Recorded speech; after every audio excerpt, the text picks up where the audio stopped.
What's up, Chicago? It's your man, Maze Jackson, and look who's back. He's back in the building. Back in the game. Uncle Charles, feeling back on his game, back in the spot, man. They was asking about you yesterday, Uncle Charles.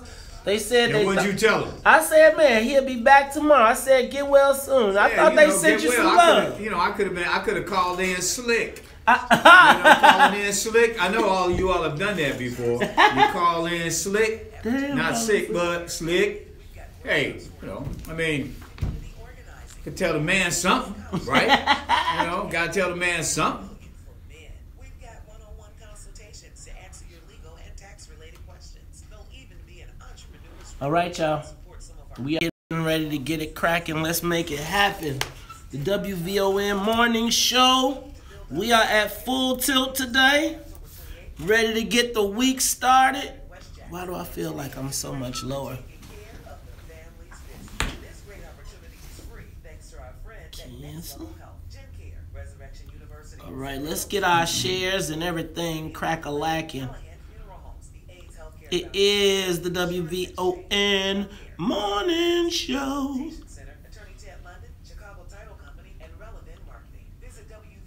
What y'all think about an intro? Like, what if we had our own intro that wasn't? What if it was like, oh, it's the Amazing Charles morning show. We gotta come up. We got to get off the copyright stuff. We gotta get off Teddy. We don't have to get off Teddy, but I think that as we can continue, we probably need to build our own branded jingle in the morning. I'm thinking that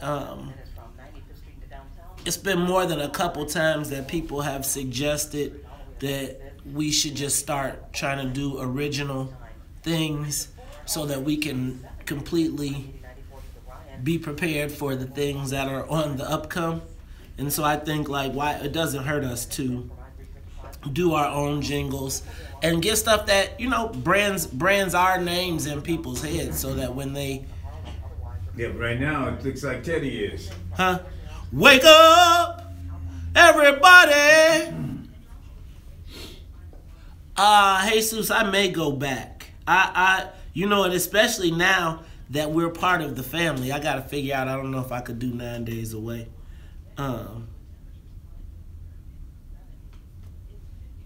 Dang, look at that. All right, y'all. Y'all ready? Let's get cracking.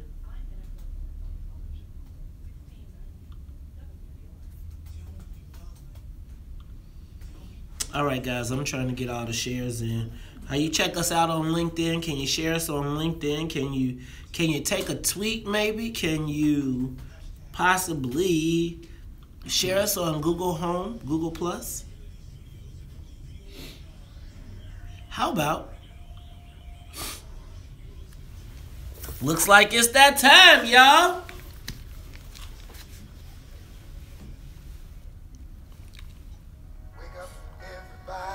No more sleeping in bed. No more backwards thinking. Time for thinking ahead. The world has changed so very much. Hey, y'all. I just need to let y'all know I have discovered that I no longer have any tolerance. I cannot drink anymore. I had one beer yesterday. Took me out. Gone. Boom, just dead. Wake up. Time to teach a new way. Maybe then they'll listen to what you. Good morning, y'all. How y'all feeling? What's up, Alvin Norton? What up, Ahmad Sneed? What up, Kenya Bernardo? England. What up, Kahinde? Ingos. What up, DS? What up, WJ? What up, D? Up, that's you, DS. I'm sorry, I got you twice. What up, Jesus? Brian House. What up, Ian Leverson? The Maze Jackson page. What up, Nate? What up, Guana Stamps? What's up? Is that Guana Stamps from the world famous Stamps family? What? We got the Stamps family in the building. I'm starting to feel like we may be making some impact in the world, y'all. All right. What up, Adrian? Philip Samuels, Linda McGill, Sharon Lyles. What up, Antonil? And my main man, and Chima in you. Let's get it cracking, y'all. Before they pass away. Wake up all this time to build a new land. I know we can do it if we all lend a hand.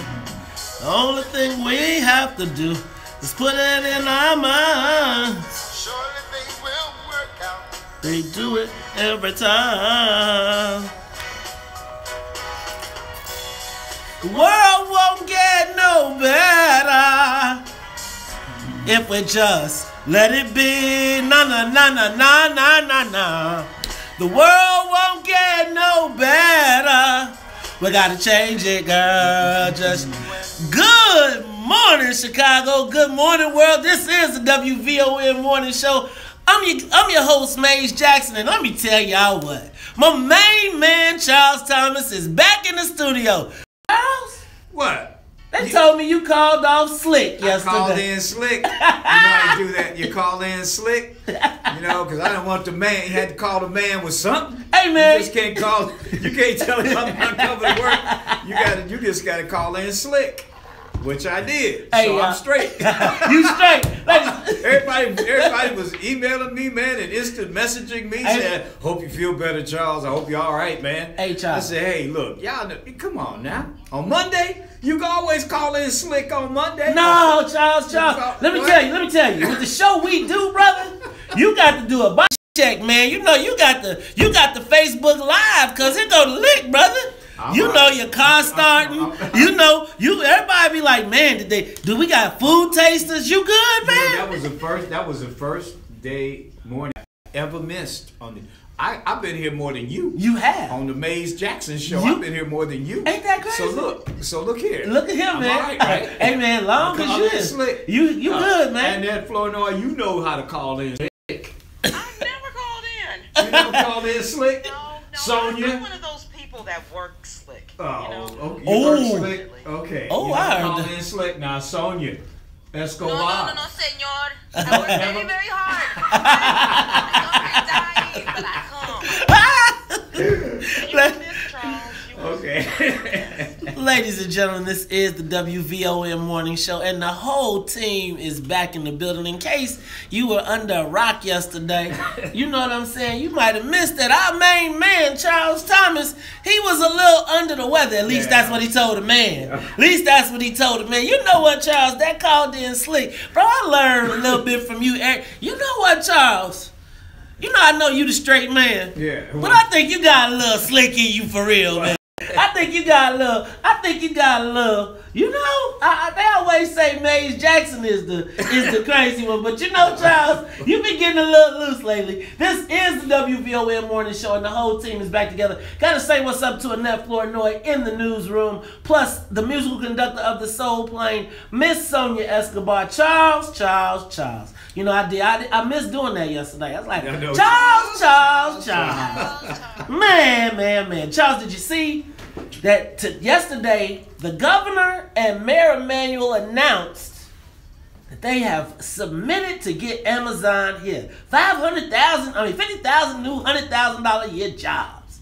Woo! Man, I tell you, that's going to just totally revitalize the South and West Sides, isn't it? It is. It's going to make it mighty white. And now they're talking about maybe offering up that Michael Reese site as a place where Amazon can set up its new campus. Really? Yeah, there's a developer who's dangling Michael Reese site. That's Bronzeville. That's the South Side. That's, hey, look, man, they got it. Hey, man, you saw how that worked out you saw how that Bronzeville stuff worked out for National Teachers Academy, man. I don't know, man. I don't know if we can trust them with that, but Charles, that Amazon thing, you know what I noticed, Charles, when they did the release? Does it seem to you like Mayor Emanuel and the governor have gotten chummy again? Well, I don't think they ever really were not.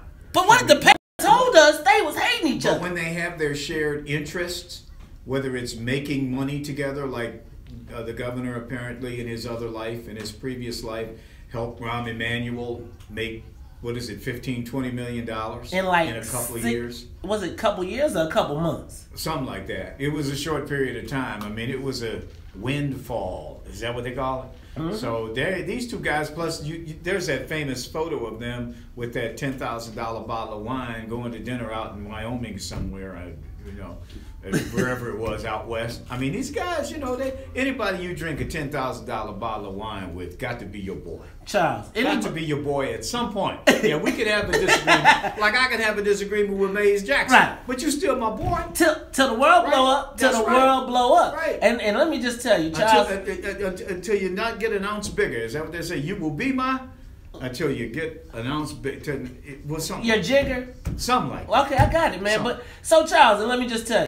Now, and if you made me $16 million, there's nothing you could ever do to separate me from you. You my boy. Right? Forever. And so they boys. Rounder and May and not May. And Rounder and Rom. Rounder and Rom are boys on one level. They always will be.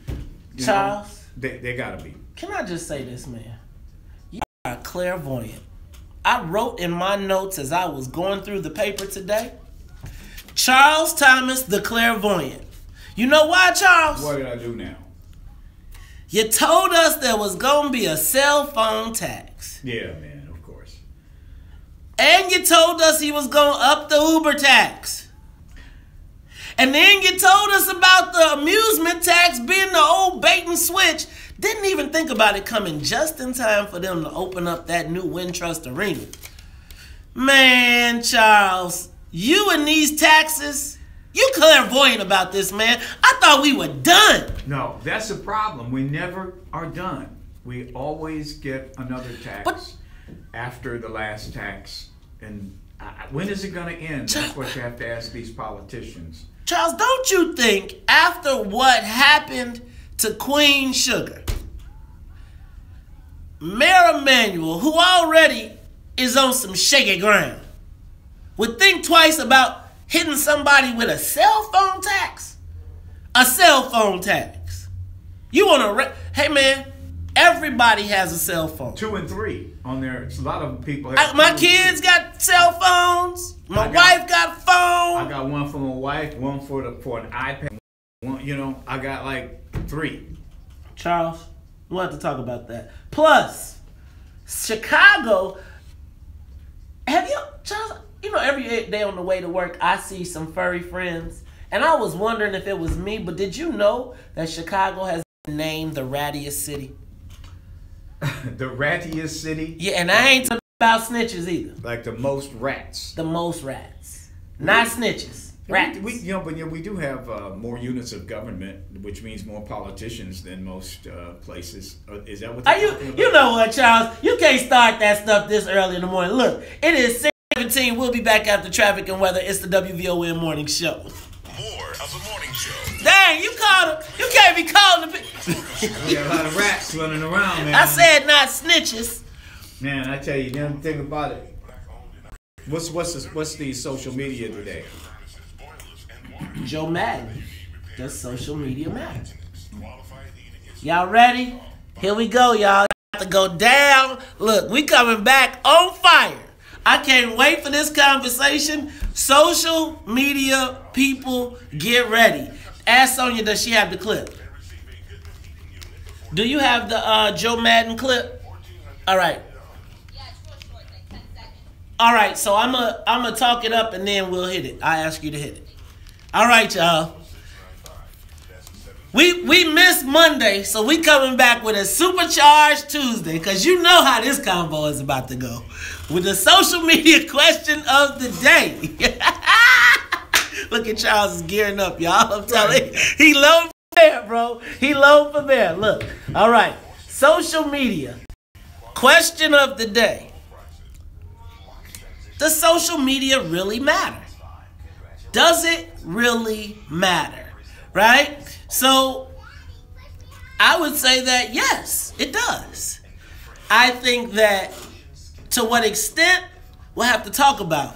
But Joe Maddon from the Cubs, which is somebody you'll very rarely, if ever, hear us reference, said something, and as I was listening to him talk, I said, if that ain't Charles Thomas right there, I was like, man. And I came in and I said, I think that would be a great question. And you know what?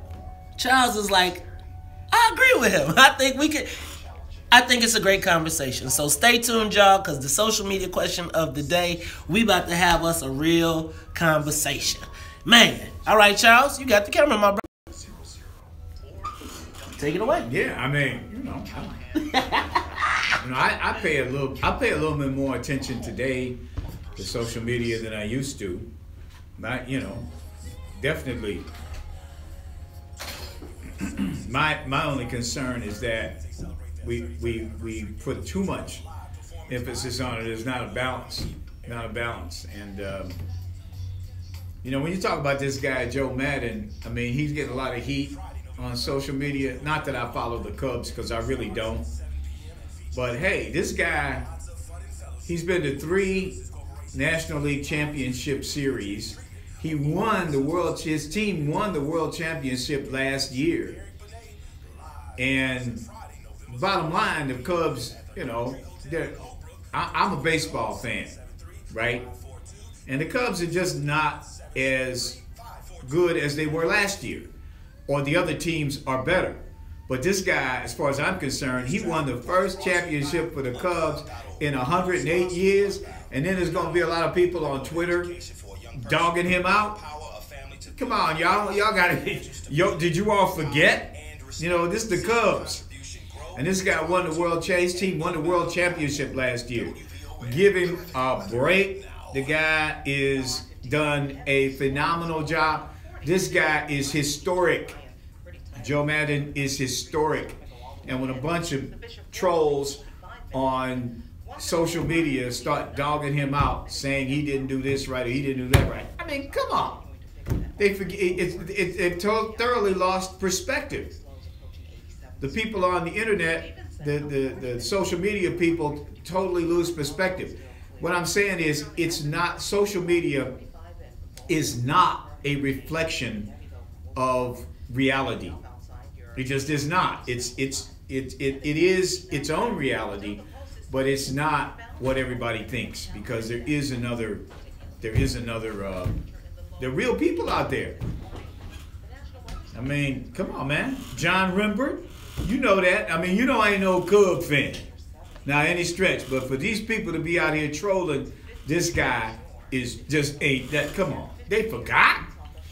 Man, it was less than a year ago that the Cubs won the World Series championship. Y'all forgot already? That's how fast social media works. How fast it moves, and it moves too fast, really, because it's not real.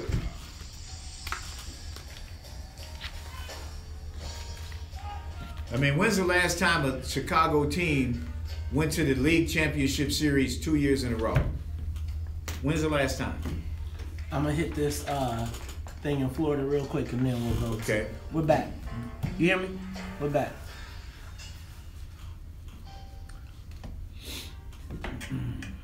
Hey, got your warning, situational alert.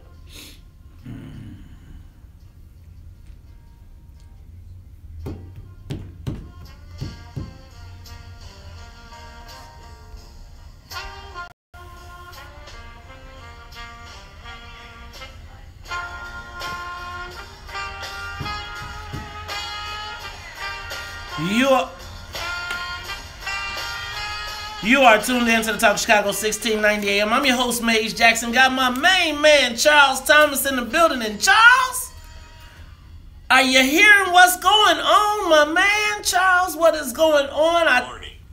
Warning. Uh-oh. Warning. What? Be alert.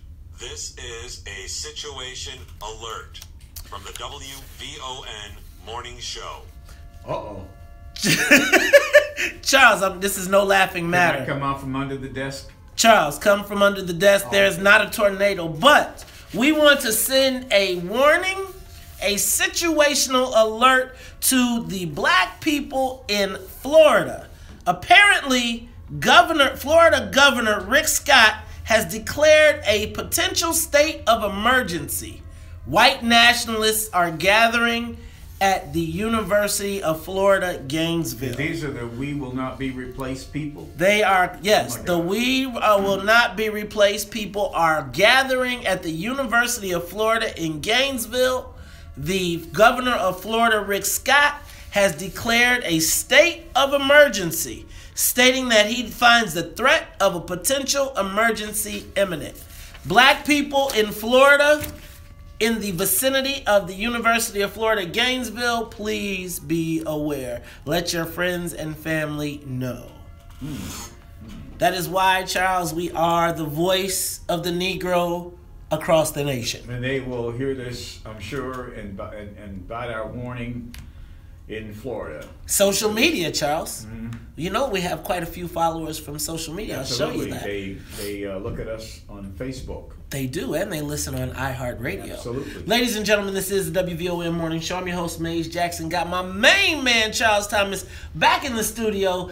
Charles, while you were away, seems like the Cubs have returned to their lovable losing ways in the playoffs. You know what, Charles? Let me say this. You know, they're playing a better team. They're playing better Yeah, than the Cubs? The Dodgers are a better team than the Cubs. I mean, they got better pitchers, they got better fielders, they got better hitters. They won more games than any team in Major League Baseball this year. really? So, Yeah. you know what, Charles? So it's funny because it seems like the Cubs fans have been a little not as excited this year. You know, I kind of get the feeling like now that the Cubs aren't the losers, they're almost losing their identity. No, That's probably true. I mean, when you used to drown yourself in the sorrows of beer and their losses, and now they're winners. And so now I think people have forgotten their legacy. You know what I used to love to do with Cub fans before they won the World Series? What? Because the Sox would have, most of the time, would have the same kind of experience. I used to love to put my arm around my Cub fan buddies and say, let's wait till next year together. But last year we couldn't do that because they were so giddy and running, jumping around like we were in 2005 that we didn't have that moment with the Cub fans. Let's wait till next year together.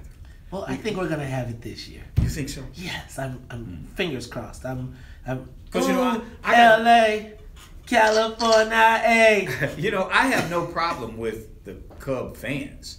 I mean, those are my friends. I have a lot of family that are Cub fans. I mean, so, you know, my heart went out to them. I don't like the Cubs, but they're the people that are Cub fans. I mean, a lot of them are my friends and my family. And Well, Charles, apparently the Cubs fans are forgetful of their 100-and-something-year legacy. 8. And lost, and they have 2 years ago they were rejoicing for Joe Maddon, and now they have apparently taken to social media to drag him. But he had some choice words for the reporters who asked him about social media. Sonia, can you play that clip? Listen, when you run a baseball, first of all, social media, the moment I start worrying about that, it really needs to retire. He said, social media, the minute I start to worry about that, I need to retire.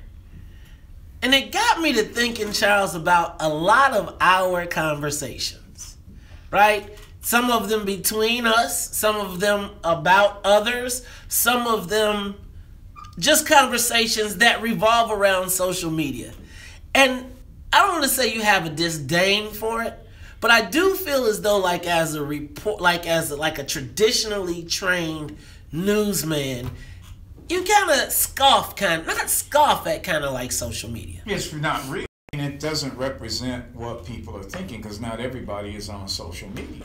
I mean, those people that are on social media are hyper engaged in a particular issue, and it doesn't reflect the reality. I mean, you got Facebook, you got Face Look, as one brother once told me, and he lives by Face Look. Which is what? Which is in your face, like what's the reality? Not virtual reality, but reality. You know. But isn't social a picture of that? No, it is your not. reality? No, it is not. You're talking about a group of hyper engaged people who would criticize Joe Maddon for his moves during this series. Whereas the reality is Joe Maddon is the most successful Cubs manager in over a century, right? In terms of winning the World Series championship, and how in the world is he going to go all the way back to being a dummy from winning the World Series championship in the space of less than 12 months? That's ridiculous. That makes no sense at all in the real world. In the virtual world, yeah, they're jumping him, calling him a dummy and whatnot. But come on, reality says the man is the only Cub manager who's won the World Series in 108 years. You know, Charles, that is a very interesting perspective, which is why I would tend to say the opposite, because I would say that social media is what elected President Trump. So, I think that we should have the social media question of the day. Does social media really matter? Give us your call, 773-591-1690. Post a Facebook tweet. Charles says it's not reality. I say it's becoming the reality. It is the WVON morning show. It's 6:30. We'll be back after news, traffic, and weather. Live from the WVON newsroom. Here's our news. All right. You know, you got me on? You know, Hold on. Sometimes, you know, I see people sometimes in social media get into arguments, fights on social media, and they don't even know each other, never seen each other, but they're going back and forth. And when they do see each other, you go, they don't like each other, and they never met each other. There are people who got killed because of posts on social media. Yeah, people, like a lot of this stuff that happens on the street starts on social media. 3, 2.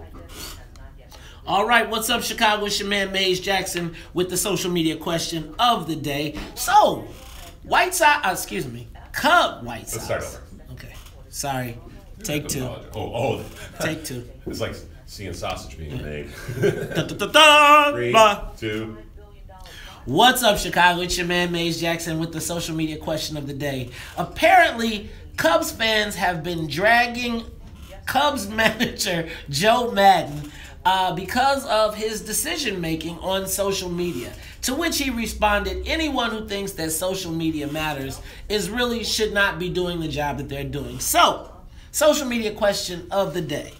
Does social media really matter? I say yes. I think Charles says it's not reality, but I believe that it is the reality that people create. Ladies and gentlemen, it's the Talk Chicago 1690. Give us your thoughts. Leave a question. Give us your thoughts. Leave it on social media, tweet, Facebook, and we'll get your comments on the air. Boy, I had a tough time getting through that. Spit it out! Ha! Ha! Crazy. So, social media definitely matters. I just say it matters too much, and it can be overrated, and in most cases is overrated in terms of how much it matters. That's my point. It definitely matters. It's real. I mean, it's happening. But, does it matter so much that it affects your decision as a manager? Does it matter so much? I mean, it matters, but you still have to get into the real world. Like on the pop tax, yeah, there was a lot of conversation about it. But you still have to get in your car and drive to Indiana and not spend that money. And that's the more important thing that matters still in my mind. I don't know. I mean, but I can't. I agree with Joe Maddon. Joe Maddon. You can't let it affect your decision making in the real world. That's an opinion. So I think it's subjective depending on what it is that people are talking about. I think it can have a huge impact, like something like in the presidential election. I think as far as people paying attention to, as Joe is referring to, especially the sports writers and sportscasters using Twitter as a source and quoting Twitter as part of a news story, I don't think that has a place in there. But on the other hand, that's very similar to man on the street reporting. Well, see, I think that it depends on the generation you're talking to, because I think that there's a generation of players who have grown up in the Twitter sphere who believe that, I feel like almost you don't, for a person with a following, they don't need traditional media, right? Right. So if I could just stop, if they didn't force me to talk to the press afterwards, most athletes could not talk to the press, talk to all of their fans and followers, and be like, screw the press. Right. And so you say something I don't like, or you do it. Like if I was Cam Newton, I'd say, how much money does it cost me not to talk to you guys? Now it would affect his superstar status, but I think that. I think Joe Maddon specifically talking about fans of the sport though here. Okay. Yeah. But I think, do you think that fans of the sport, they may not influence him, but do they influence management? Do they influence Theo Epstein? You know, one thing about social media is that you assume that everybody has the means to participate in social media, where they don't. Not everybody has the means to participate in social media as much as they do in the physical world. So is it just the people that have a phone or a smartphone or a desktop? But who don't have a smartphone? A lot of people don't. Okay, let's do it.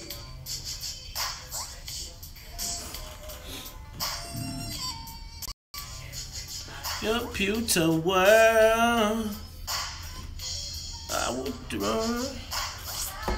Play his quote when I come back.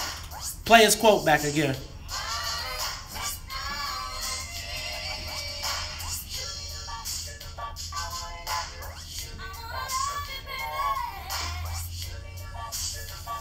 Listen, when you run a baseball, first of all, social media. The moment I start worrying about that, it really needs to retire. Ladies and gentlemen, you are tuned in to the Talk of Chicago 1690 AM, and that was a rarity. Rare that you will ever hear the Cubs quoted here on the WVON Morning Show. That was their manager, Joe Maddon, talking about the influence of social media in sports. And Charles, it got us to talking about the importance of social media and our social media question of the day. Does social media really matter? Your opinion, Charles?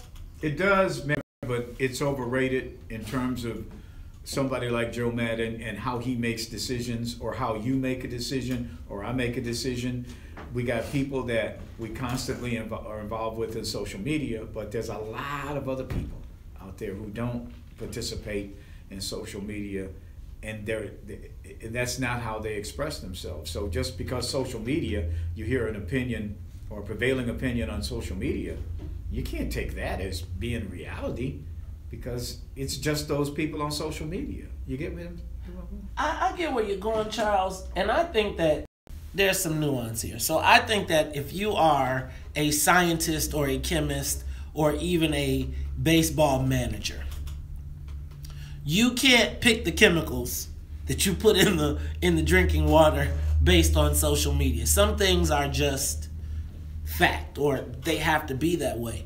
But I think that social media matters, and it is becoming, I think it matters. Sometimes it matters. What about that Kanika Jenkins story? Does it matter there? Yes. Was that a good use of social media in terms of getting people information about what happened? I don't think so. I think it was way, way, way out of line.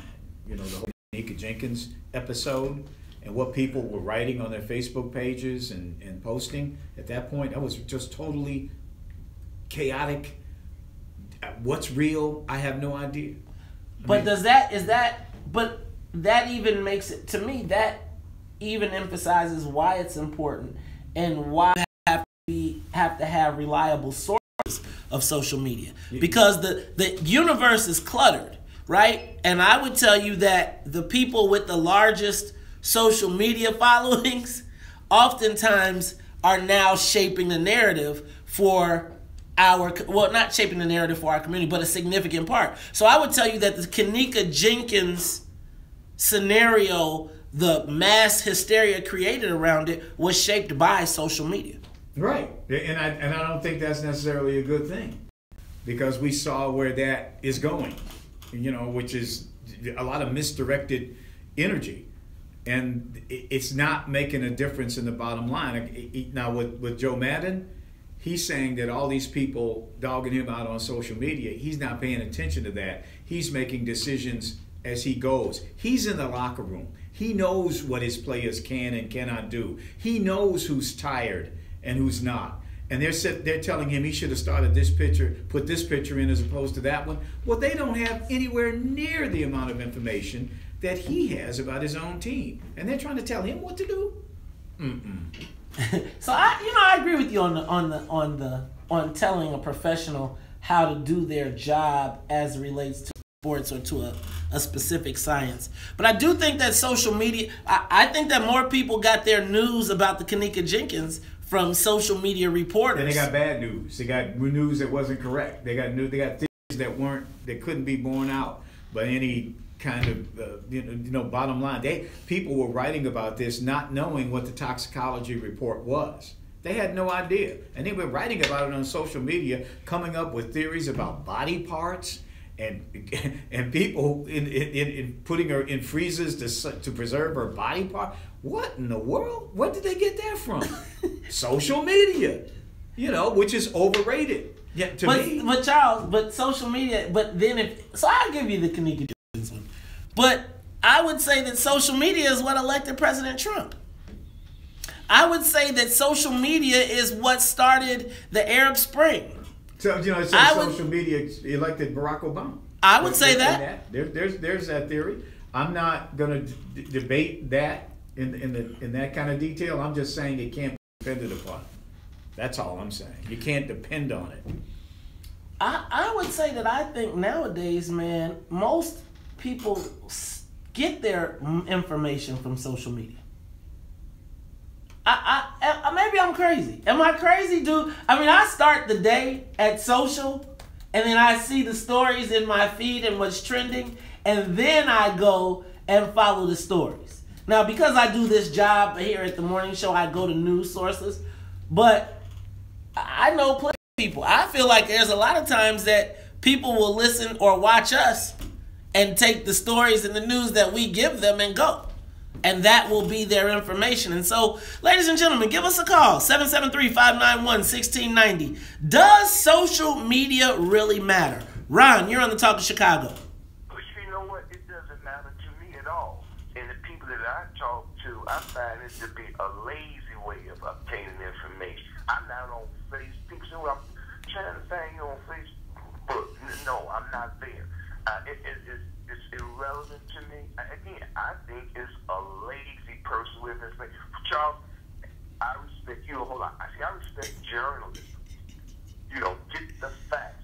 But also for individuals, I read 4 or 5 newspapers a day. I cross-reference. So to me, no, it just doesn't matter. It's like a gossip kind of type of thing. And people will do that, man. But then ask them, if you read any books, newspapers, so again, to me, it's totally useless. I listen to you all every day the same way. Actually, I listen to y'all on a transistor radio. I can walk around. Did you say a transistor? You got to say. I was gonna say, could you take a picture and post that on Facebook? But you don't do that. A lot of folks don't even know what a transistor is. To me, and then I'm just one person, but lazy way of obtaining information. Read some books. Read newspapers. Okay. 4 or 5 a day. Thank you. Thank you, Ron. We appreciate that. So, Charles, I read, but I do feel like social media is the way of the future. And I think that our constant denial of it only allows the propagation of misinformation. I think that, if we don't recognize that social media is where at least people 30 and under start, when they look for information, it's either Google, Twitter, or Facebook. They're looking. I just think we've got to figure out what is the space that we operate in. Because I think it's important. I think it's going to shape the way information is delivered to people in the future. And if we don't recognize that, if we keep saying, "Oh, well, that ain't it." What do you want though? Do you want accurate information? Do you want the facts? Do you want that, Maze? You want the facts? You want accurate information? But the facts are based on who? No. On the person reporting? Do you want accurate information? Do you, if there's a war in Syria, do you want to know about that? Do you want to know that there's a war going on in Syria? Yeah. Right. So, But, I mean, you want facts. You want accurate information. So can I trust the Facebook Live feed from a person on the ground in Syria quicker than I can trust the waiting for to go through a sanitized news report and an editor who says, let's clip this? If you don't look for a credible source, you're going to have a problem, because you have to have a credible source that you can believe, and that's someone that you've probably dealt with before, who is credible, and you develop that credibility. And I think you can do that on social media. My problem is there's a lot of people on social media who don't know jack about anything, and they sit there and they say things. How do you pick and choose who you believe? You develop and grow credibility over time, and those are the sources you return to for your information. And lo and behold, those people are the credible journalists, whether they've been trained, classically trained or not. They are still credible people, and those are the people that you have to depend on for the accurate information. Okay, well, I would tell you that those same credible people who gave me every poll, who told me that who cared about Donald Trump's tweets, were all wrong. And you don't go to those people anymore, do you? Yeah, I do. 2579, ABC, CBS, Meet the Press, and those people. You go to. I don't go to those people. So who do we go to? So who? I don't go to. There are a hell of a lot more people out there than those people who are covering the news of the day, and all of us in this huge explosion of sources that we have with social media and with this technology. We are learning to find our sources. There are people here that I don't read because I think they're too conservative, or you too liberal. I don't read that stuff. So you find your truth. I'm finding my own sources that I can depend on, who have a record of credibility. I'm looking for those people. You're finding your truth. Absolutely. No, I'm finding the truth. Your truth. No, the truth. How do you determine what is the truth? If there's a war in Syria, there's a war in Syria. And that's how I determine what. But what's the cause? Who determines the cause? If there was a flood or but whatever, if there's a war in Syria, how do you determine the cause? In Puerto Rico, if there is a hurricane, I'm finding that out, and I have people that I trust. Your trust. Exactly. Right, but it's your truth. My truth, but it's not true. The truth. Your truth. No, it's my truth. Okay, it's my truth. It's your truth. But it's truth. But it's truth to me. To you. And I think it's truth to most people. I'm saying, and so just like when I'm we not see going these to guys, but I'm saying, take Joe Blow on the internet, who's sitting at home in front of his desktop 18 of 24 hours a day, who hasn't walked out the door, telling me what happened. I'm not buying that. But a guy who's on the ground in Puerto Rico looking at what's going on there, I'm taking his word over that person sitting at home coming up with their own theories. So what's the difference between the guy that's out on the street on the front line at the Kanika Jenkins? But I'm saying it's your truth. He didn't do anything. He just went out in front of the hotel. He wasn't in there. He didn't see the freezer. He didn't know where she was inside the building. Let's stop. We're going to come back and continue this conversation, ladies and gentlemen. It is 6:48. We'll be back. Social media question of the day. Does social media really matter? It's 6:48. More of the morning show with Woo. So I think that social media matters. I think it's your sources. Yeah, it is. My source is someone who talked to the person who was involved in the situation. That's my source. Now, somebody sitting at home who's quoting 3 sources beyond because they never left home, I ain't believe in that person. I'm going to believe the person who quotes the person who was there talking to the person, who had a camera in front of the person, and that I heard that person say it. And those are the person I'm going to believe, the credible journalist. The credible journalist is going to leave home with a camera and a notepad and go to the situation and talk to the people who were directly involved. The armchair social media person is going to be at home in front of their computer. What about the person that's there? I ain't gonna believe that person. Okay, so but then what about a person that's there? So well, like, I'm gonna believe that person. If the person is there, I'm saying so. Believe it. But then we just saw that our activists were there. But they ain't there. They outside the hotel. They're talking shit. You know the person that was inside. If I'm talking to someone who was at the party, right, that's a credible person. But the person who's marching around outside, Jedediah Brown, Jamal Green, LaPon Record, they don't know anything. They just talking. And on social media, they didn't talk to anybody. Now if Lamont Record had a camera and took his phone and set up in front of a cop who had been inside looking at the situation, or a hotel manager, or even somebody who was at the party, Lamont suddenly has some credibility for me.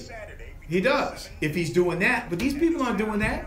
They just sitting at home coming up with theories about people harvesting organs, and they have no empirical evidence that anything like that happened. So Charles, then how do you, so to me, that's the same exact argument of every political pundit in this last election. Right? Every single person who told us they had all of these scientific polls that told us that they were on the campaign trail, that flew from town to town to town, that is the credible news media. Okay. The media that we're supposed to trust. And they said they ignored social. But there's a lot of times you miss stuff. But that's the whole election. Well, they could have done that. But that so are they credible sources now? Not those people. You said pundits. Oh no, I'm saying talking about I'm saying 2579. No, are any of those? Are those reporters going from state to state, telling me what Donald Trump says?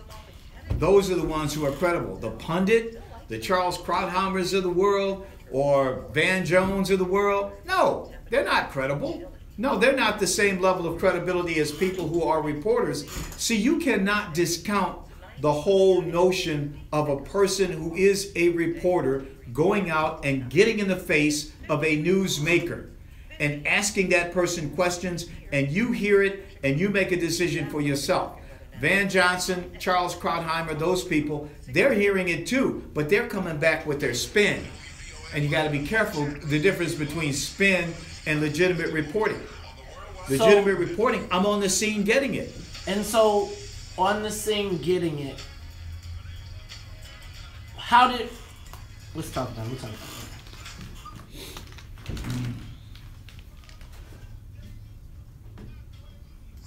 Shades of embrace, top phase, oops. You are tuned in to the Top of Chicago 1690 AM. I'm your host, Maze Jackson. Got my main man, Charles Thomas, in here. We are in the studio debating the social media question of the day. Does social media really matter? And Charles, you know, I kind of get where you're going when you say you trust the people that are there on the front lines.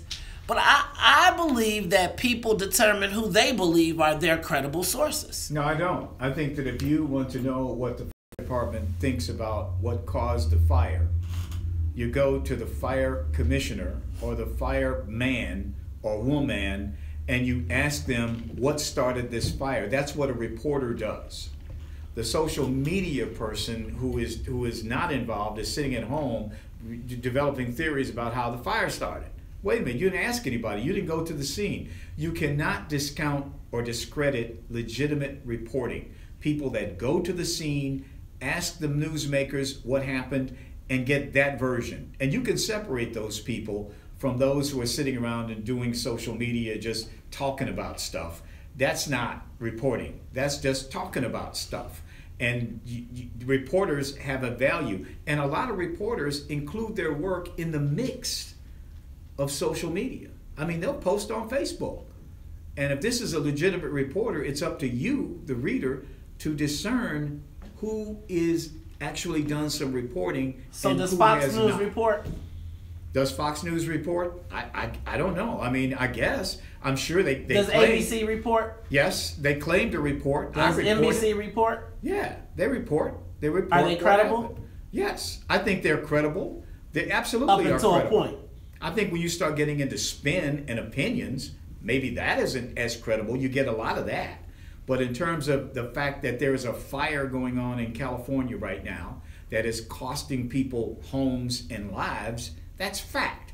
I'm going to talk about that. I'm going to get my information about that from a reporter as opposed to somebody who's sitting in Chicago in front of their desktop trying to give me theories about why the fire started and what caused it, I'm going to discern what's real or what I'm going to believe and what I'm not going to believe. I'm not going to believe that social media poster who hasn't been there. Do we believe? So then, do we believe 2579 Fox when they splash the front page and say black people are killers? I don't think they ever said that. I think they do they overly do incidents of black people killing people. I mean, they will do that ad nauseum, and I've complained about that for years. But it's not that didn't happen. It happened. They just overemphasized it, perhaps. They put their perspective on the news. Well, they overemphasized it, and I think that I have a problem with that myself. All right, let's go to Denise. Denise, you're on the top of Chicago, 1690. Hello? Hello, Denise. Social media question of the day. Does social media really matter? Well, I would have to say social media does matter. Usually in incidences, you have more than one witness present. Now, sometimes it depends, like Charles said, if one is sitting in a room like how Rahm Emanuel, sits in a room with maybe one or two individuals who make decisions for others. There's no witnesses there with the camera. But generally, outside of that, things that generally happen, generally it's more than one witness around. So everybody, let's just say, take their cell phones out and they're filming an incident. However, the media or particular networks such as Fox, they may want to frame it a certain way. And everyone else has their camera out and they're looking at it from a different perspective. So I would have to say social media is extremely important. Look at all of the history that we didn't know about that took place over a 2,000-year period. Now with social media, a lot of things, information has been exposed. So yeah, social media is definitely important. Everybody Thanks. can have their Thank you. separate networks and opinion. It's definitely important. Thank you, Denise. I think it's really who you trust and the network you trust. What's up, Lee? You're on the Talk of Chicago. Hey, what up, fellas? What's up? Good morning. I think you guys have reached an impasse, and I say that because, Maze, you made your bones on the social media. You're part of that group. Whereas Right. Charles, I'm with Charles, whereas Charles made his bones on actually listening to individuals who were talking to you with the mic right in front of the incident as it was occurring. So they were giving you basic facts of what they were actually seeing with their own eyes. Now, social media, I believe, has a place because it does allow for an incident to reach a broader audience. But I don't think individuals who are not on the scene should take what others say as the gospel, because we see what happened with Kanika, right? It started growing legs and running, and no one had the facts.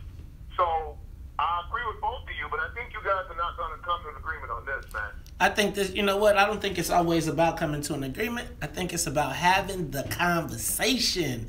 And I think the part of the conversation is really about how do we bridge these gaps and use this to make our community better. Patricia, you're on the Talk of Chicago. Does social media really matter? Yes, it does. Yes, it does. I remember when the Kanika Jenkins story first broke, and I listened to WVON to get information the day after. You were saying that it was some kind of sexting something party or whatever, and I kind of resented that because every time teenagers or young people, young blacks are involved in something, it has to be involving drugs and sex and all of that mess. However, if it wasn't for social media, people would not have been marching over there at that hotel in Rosemont. Her mother, we would not have known about her mother's involvement, and she would not have all these attorneys, these group of attorneys who are bound to get to the bottom of it in Rosemont. So social media is extremely important. We would never know anything, especially about what's happening to black people. We wouldn't know about the man that was shot by the police officer, and it was streamed by his fiance's, it was live streamed in Cleveland. Patricia, I got to stop you right there. I think social media has its place. I got burned on the Kanika Jenkins story because I bought into a lot of things social media was saying about it. At the very first day, I sat right here with you, and we talked about it. And I tell you, the things we talked about have not borne out with fact. We talked about stuff that people were posting on Facebook, and very little of it, if any of it, has been proven. Ladies and gentlemen, social media question of the day. Does social media matter? Post a Facebook tweet. We'll get your comments on the air. When we come back, governor fundraising is rapidly approaching record levels. It's 6:59 on the Talk of Chicago. The Talk of Chicago and the Woo! voice of the nation. All right, guys. 1690 WVON. I think that social media is very important. I think it's an amplification tool. I think you can't use it for analysis of professional. There are certain things that are professional that you can't analyze. So I don't think you can use social media to deduce that a murder was committed, right? Or like we saw in the video with the Kanika Jenkins. But I also think that social media actually has driven or influenced the way I think social media drives and influences opinion. It does. I think that social media,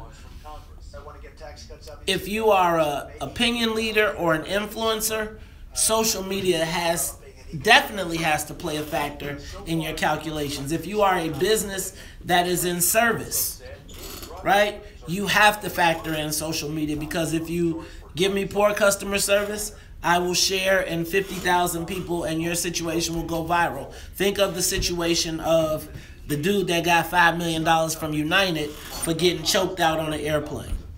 I think that the country would not have seen the marches, the rallies, the stand back. I don't think we would have known about Trayvon, Mike Brown, any of those things without social media. So I think we've got to figure out, how do we integrate social media and who are the credible sources? I think you've got to figure out who are your credible sources. I think some people think of us as a credible source. But then there are some people that are like, man, screw them. I would always say I'm credible. I just would. But there are going to be people that disagree with that. So I think that you've got to distinguish yourself.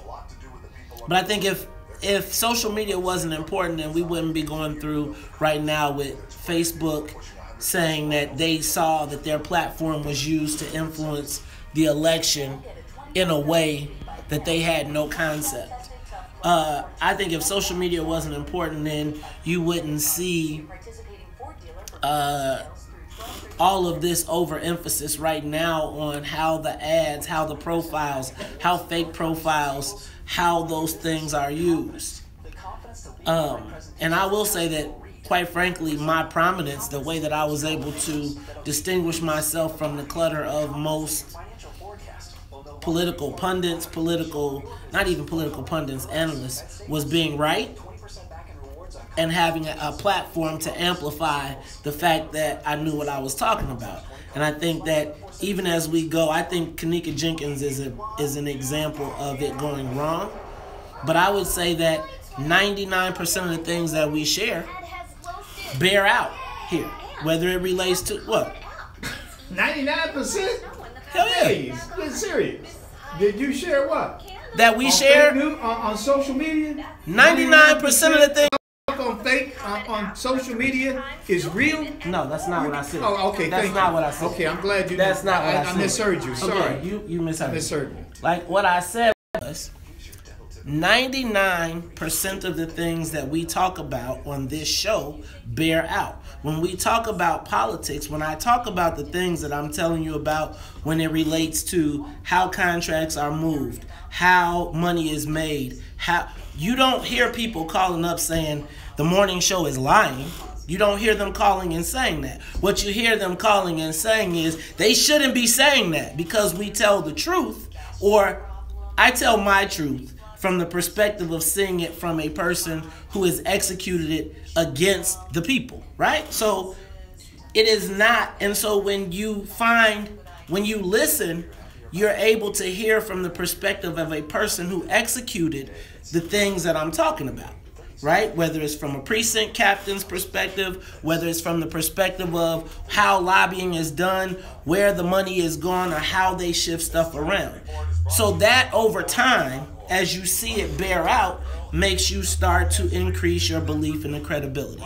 So when we talk about that, you've got to figure out who you feel are your credible sources, because quite frankly, the truth different people have different truths. They just do, in my opinion.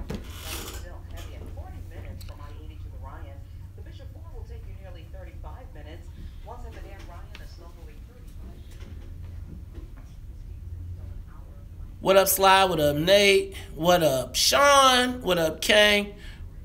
Yeah, I think every medium has credibility issues, right? I mean, I think that traditional media, everybody that said that there was a 99% chance that Donald Trump would never be the president has a credibility issue, right? And if no methodology has changed, right? Is journalism dead, Mays? Is journalism dead? Is journalism as a profession dead? No. Exactly. I don't think so either. I mean, I think there will always be journalists. I don't care if I don't care if it was Facebook or the Gutenberg Press. Right. There's always journalism, and those journalists are the first line of truth. Those are the people that get you the facts that the rest of us can form our opinions and on the world. But journalism is not dead. And who said journalism was dead? But why are you saying that? Well, isn't the journalist going to be the first line of defense in terms of finding truth? Live? Yeah. Is that journalist gonna go what Facebook? I think. But is the first hey, Charles. You don't hear me? I love it, man. Charles, you don't hear me? Everybody's a journalism professor now. Listen to Why? me. I'm saying, but again, as you're talking about journalists, will that journalist go Facebook Live and be more okay? The journalist will do social media. But I'm saying that's a credible person as opposed to if he was there first at home in front of their desktop 18 hours a day doing for social media. But Jedediah and those guys are on the front lines. The person goes, they ain't on no front line. They're not reporting. But they're out there. But they're not reporting, Maze. That's different. I got you. They're not but reporting. I'm saying they're activists. They have an agenda. They're not reporters. Now, somebody who's standing out there with a pen and paper and a camera, and they're finding out what Jedediah Brown is doing, that's a journalist. So if they're just holding their camera and watching it, they're not. If they're holding the camera and watching everything, they're not. And then you get to watch it. Let's come on. We telling you what's happening, because all you can see in Jedediah's phone is what Jedediah wants you to see.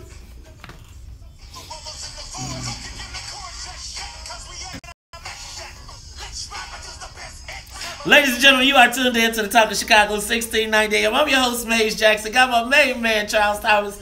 Hey, y'all, this conversation on social media, I love it. I love it. I really hope that you all are tuned in on Facebook Live and on YouTube so you can see the behind the scenes. Now, you know how we do.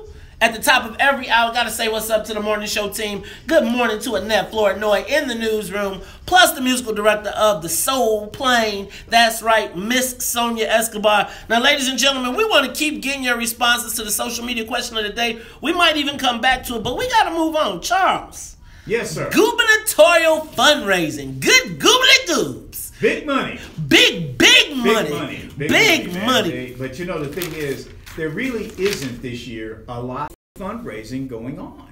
There really isn't. These guys, particularly Governor Rauner and J.B. Pritzker, they can self-fund their campaigns. So they're not actually out there looking for a lot of extraneous money. They're going to do it themselves. They like are billionaires, and they can handle it. Charles, check this out, man. Without a petition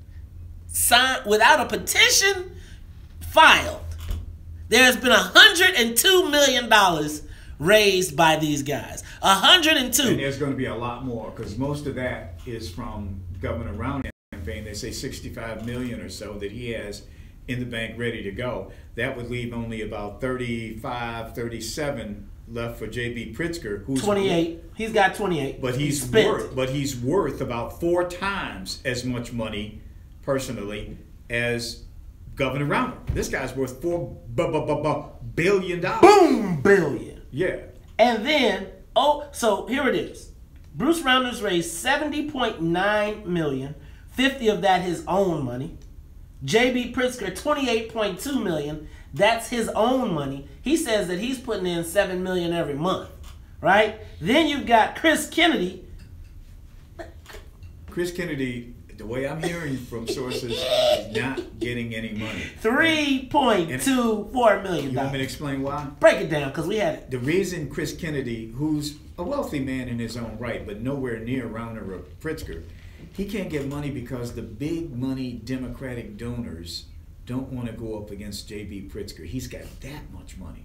I mean, these other guys, they got money and they give it to campaigns, but they say, look, I'm not going to throw good money at Chris Kennedy when Chris Kennedy has no chance to raise as much as J.B. is willing to spend. So they're kind of backing off and you know, not really getting involved this time around on behalf of anybody who would challenge J.B. Pritzker. Now that could change, because I get the sense that when they do their internal polling, that Chris Kennedy is in there. He's hanging close. They can't get him to go away. And I think part of this thing we talked about yesterday, or you talked about. You got to bring that up too. About you know, criticizing Kennedy's chief fundraiser, was they're trying to chase her out the game. They want to clear the field for JB, because the unions are big behind J.B. Pritzker at this point. It's too bad for Chris Kennedy, because I think he probably has, you know, he's got the chops to do this. You know, he got downstate name recognition. Can you imagine the commercials when they put John F. and Bobby and Teddy up there, man, with Chris coming up in the front? Charles, man, let me tell you something. I'm about to hit the rumor mill on you, my brother. So I'm hearing that the Green Team is really trying to put the band back together. So I'm hearing that the Beverly, one of the 5 families from Beverly, though maybe a former sheriff, that family. Ooh, I know what you're talking about. Has the thin man. Yeah. Mm-hmm. Skinny guy. The thin man. Yeah. You know, Special Olympics. Yeah. What's he got him he got a little crew, and they making moves in the Beverly area. Look, I was, you know. But for who? Green Team, for Chris Kennedy. Now let me tell you. Now let me tell you the room. Let me tell you what I was sitting down and, you know, I was doing a little ear hustling. You know, sometimes I'm over in the Beverly area, and so, you know, I do a little ear hustling, and they tell me that the Kennedy's internal polls show him still with an 8-point lead. Kennedy with an 8-point lead? Are you kidding me? Listen to me. After all these commercials listen to me. I'm listening. He tells me, Charles, he said, Mays, I know you're a money guy. I know you believe that JB, he said, I even listened to your show. Listen to you and Charles. But I'm just here to tell you, man, people are tired of the billionaire. And then I heard some of the guys, from the old town over there, you know, down around 30, in the 30s. Oh, down the 11th. 30, down the 30s. The 11th ward? Yeah. I hear they marshaling up some troops too. They man. got some green over there. Hey man, that's historic green. Charles. I like it. You know, but you gotta love those guys. I love them, man. On the political tip, because they can definitely run some game. And you know, I'm just telling you, man. You saw Bill Daley came out and said he was a little upset with the fundraising and that he was gonna kick it in the high gear too. Charles. I'm you know. They try to fool us with that Irish lullaby. Hey man, I hope they not trying to play old JB like the Vic, man. I hope they not trying to do him like they did Mike Bloomberg. I hear. Irish, they're trying to sing us. They trying to love. We woke. We's woke now, baby. We's woke now. We watching. Charles. Now I'm also tell you You know, can I? Go ahead. You know, we have candidate Kennedy here next week. What? He's been promised to us. He's been promised to us because he is making he's making a huge issue out of property taxes, something that JB is not doing. He's doing that. He's going for the whole property tax thing, almost like the governor. So this should be an interesting conversation next week if I can put that plug in. Charles, man, I'm telling you, I'm going to tell you, the path to the governorship leads right through here. Now, did you hear there was an educational debate last night? Gubernatorial debate in the 3rd Ward? I didn't know that. I didn't know about it either. Well, check it out, Charles. They kept that under wraps. But at the educational debate, you know, I got a report back from our friends at National Teachers Academy. Boy. And guess what? The students went to the debate. Now, they kept the press out. But I heard that the students from National Teachers Academy asked all the candidates, would they save their school? And what did they say? Everybody said yes and made a commitment except JB and Juliana Stratton. Now, you know Juliana's tight with Pat Dow. And she's right down there in the game. That's part of her legislative district. So maybe she was in on the plan to kick the kids out the school. But we got to get some, man. No pass on National Teachers Academy. You know what? I actually think they may be trying to call in at some point. But Charles, this gubernatorial race, with all that money, let me ask a question. Have we seen any have you talked to any black consultants lately? No.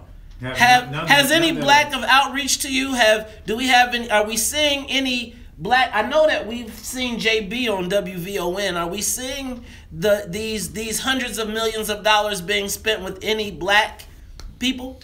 No, we haven't seen any evidence of that yet. However, keep in mind that the campaign is really not underway yet, and we won't get underway in earnest until after the first of the year. Keep in mind that JB is doing a lot of this advertising because people don't know who he is. They know Kennedy because he's a Kennedy. They know Daniel Biss has been a senator.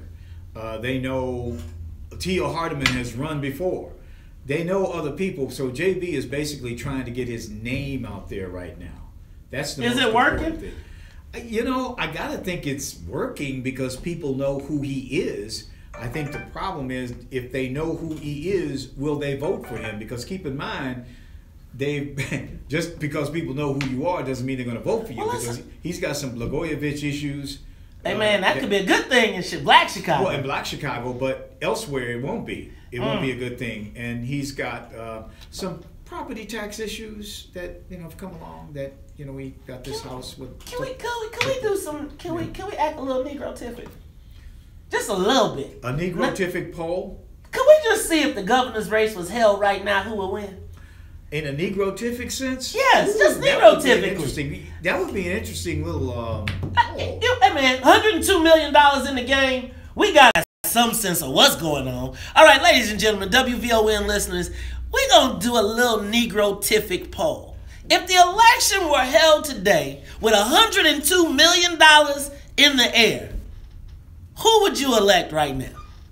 Come on, y'all. Give us a call. 773-591-1690. Post to Facebook. It's 717. Traffic and weather is next. More of the morning show with Maze Jackson coming up. All right. Poll. Negrotific poll. If it was held today, Charles, who wins? You asking me? Yep. Oh, man, I wouldn't go near that with... there hasn't been a campaign yet. And I don't do that, man. Until I know who's running. If you were to ask me who is going to win the primary, the Democratic primary, I would say right now that J.B. Pritzker is probably the favorite because he spent all this money, and the Democratic primary is a smaller universe of voters. I mean, than the big one. I think he's probably a favorite right now to win the Democratic primary. But let's face it, Kennedy has really not started campaigning. Chris Kennedy right now is in a rope-a-dope mode. He's doing rope-a-dope. He ain't really punching hard back. So let's see. If he comes out this rope-a-dope after the first of the year, he could do this. Because again, I think he has a lot of legs downstate because of his name. He's also playing the property tax game up here, which I think is really going to make a difference in the black South suburbs. It's where the Democrats get the plurality of their votes. And Chris Kennedy is playing to that crowd, and I think he could it could make a real difference for him. I don't count the guy out, not by any stretch. I do think it's a two-candidate race between Kennedy and JB, and I think Biss, I don't know who he can hurt. He might hang around. He might get some votes from that progressive wing of the party, but I don't think he can win. I don't think Biss can win. But I think and I don't know at this point which candidate he will hurt, but I think he'll be around.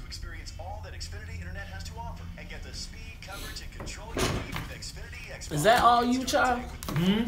Is that That's volume me. all you? Coming out Like loud. I'm like, dang, I can't you hear okay? it. You can't. Oh, you can't hear it. Oh, okay. I can't hear me. That's me. Okay. I was like, damn. All right, I ain't tripping. All right, y'all. I think that I think we got to call it that way. So I think if you were to call the primary, I think JB comes out of the primary. I think Rauner becomes the Democratic nominee. I mean, the Republican nominee. You know, I am curious to know, in the race of two billionaires, how would JB be able to distinguish himself as better than, right? Like, how would he, what does JB do? A depressed voter turnout here helps the governor. What does JB do to inspire black folks without a President Obama? But I guess that's probably why they were trying to hold out on an Obama. But with Obama jacking the black community around here, does he even have the stick?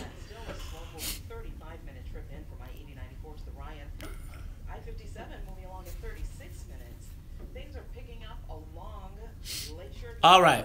What up, Patai? What up, Mila? What up, Edward Muhammad? So, Edward,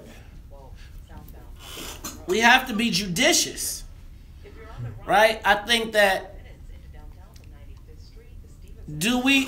Charles, so what do you say to a black person that says, why don't we all vote for T.O.?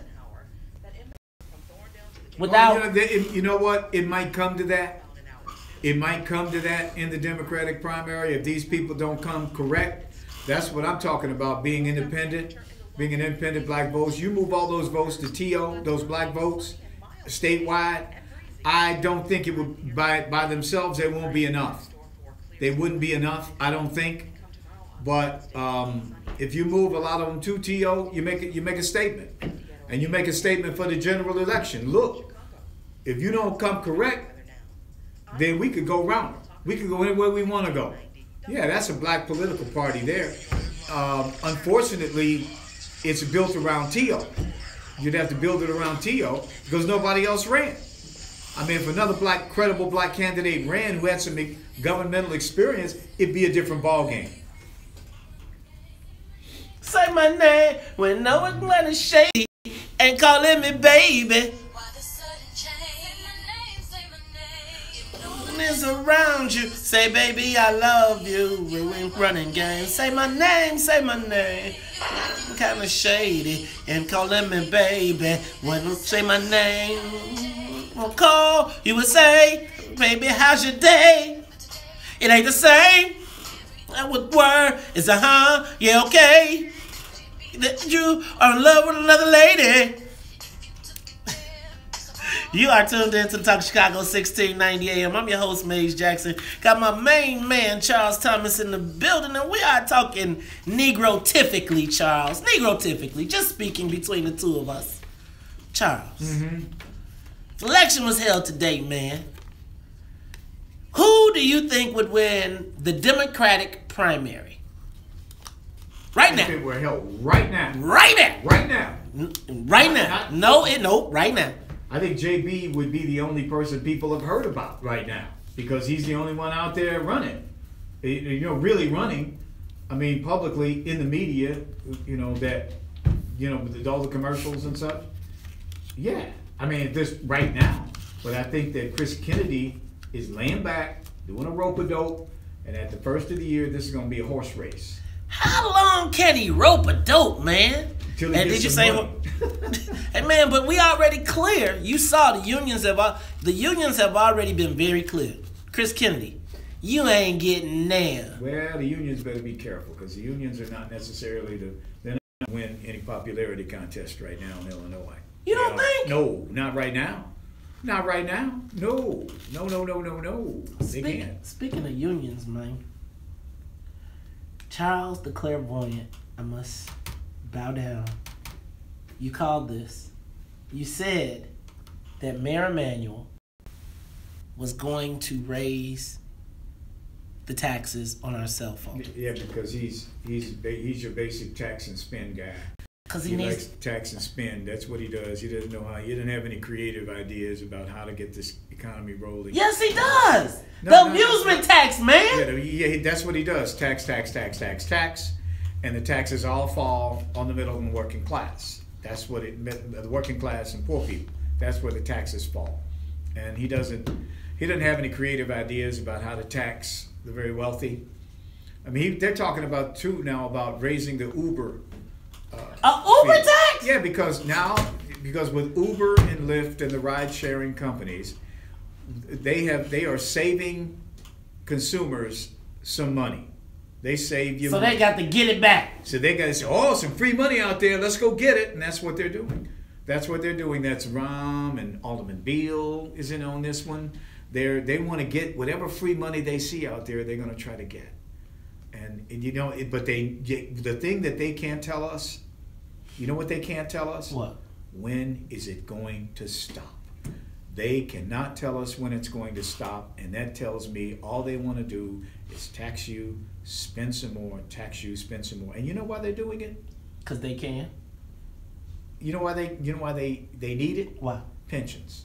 They got to pay the pensions, man. They shift it around and say, "Oh, this is for the 911 center," when in reality, it's to pay their pension debt.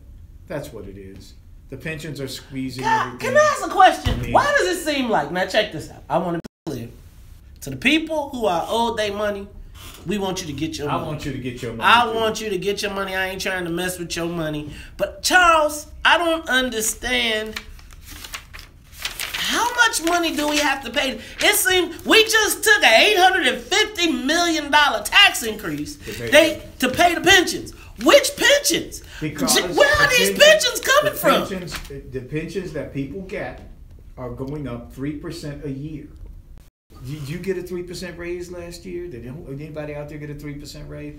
They get a I ain't had a raise. 3% raise, and it's a cost driver that keeps driving the cost of the pension. How do you get a raise and you ain't working? And even that $850 million pension business that you just mentioned, in 2022, they got to go back to the well again. It's already in the paperwork that by 2022 they will not have enough money to complete shoring up the pension funds. They're going to have to do it again. So that's less than 5 years from now. They're going to have to raise property taxes again. Plus, they're going to raise property taxes for the schools, which they were just enabled by the legislature in this so-called budget deal. They're going to have to raise property taxes for the schools. And people, in the meantime, are leaving this city in droves. Charles, why are you still here, man? Not that I want you to leave, my brother, but you got you one of them. You brother. You know why I'm still here, man? Why? Because I got 6 grandkids. Man, and I got family, and I gotta deal with that. And you gotta get the people free, brother. I gotta get the people free. You got to get the people free. The grandkids, they kind of make you. They are kind of cute, man. I see those pictures, man. Charles. Cell phone tax, right? Mm-hmm. I was just thinking, with $102 million, and these people talking about they gonna spend upwards of $700 million on this election. 700? No, I haven't heard that. My brother. Not 700. Hey, my brother. Maybe several. Hey, my brother. They already said $500 million. Between the 250. You ain't talking about the legislative, brother. That's a lot, man. 250 plus legislative races. I'm hearing it's about $200 million that's going to legislative races. Look, for 5 races, Charles, think about this. For 5 legislative races last year, they spent $100 million. There's 30 open seats. Right? Think about the math of what's going to be spent. I'm thinking with all of the money that they are spending on elections, bro, we could fix the budget gap. Can we just say, if all y'all put y'all money in, we could split the governors by 3? Well, not Chris Kennedy. We could just give JB half and Bruce Rauner half and say, y'all just put y'all money in, fix the budget crisis, and y'all can have the government for 4 years. Because the money they spending to pay to win, they could just fix the crisis and everybody would love them all. Come on. I'm just saying. Yeah, you're just saying. Ladies and gentlemen, this is the WVON Morning Show. I'm your host, Maze Jenkins, talking to my main man, Charles Thomas. When we come back, we'll take your calls. Plus, y'all, Chicago has got a rat problem, and it ain't snitches. We'll come back at 7:30 after news, traffic, and weather. Live from the WVON newsroom, here's our news now. Cloudy and 50 degrees. All right, y'all. And 70 today. Good morning. Oh, and a Negrotific poll. All right, y'all. Yeah, they're gonna have to come up with some way to get the pension situation under control. But you know, there's a school of thought out there that Illinois is not going to get the pension situation under control until another 20 years, so that when all the baby boomers die out, then finally more money will become available, and that Chicago and Illinois is in what might be called the dark ages, where this ain't going to be a lot of too much of anything until the people that are getting pensions die off, because they have changed some rules that new employees aren't going to get the same amount of pensions that that those before them had. But it could be 20 years before they really get this fixed, particularly if there's no political will to change the rules.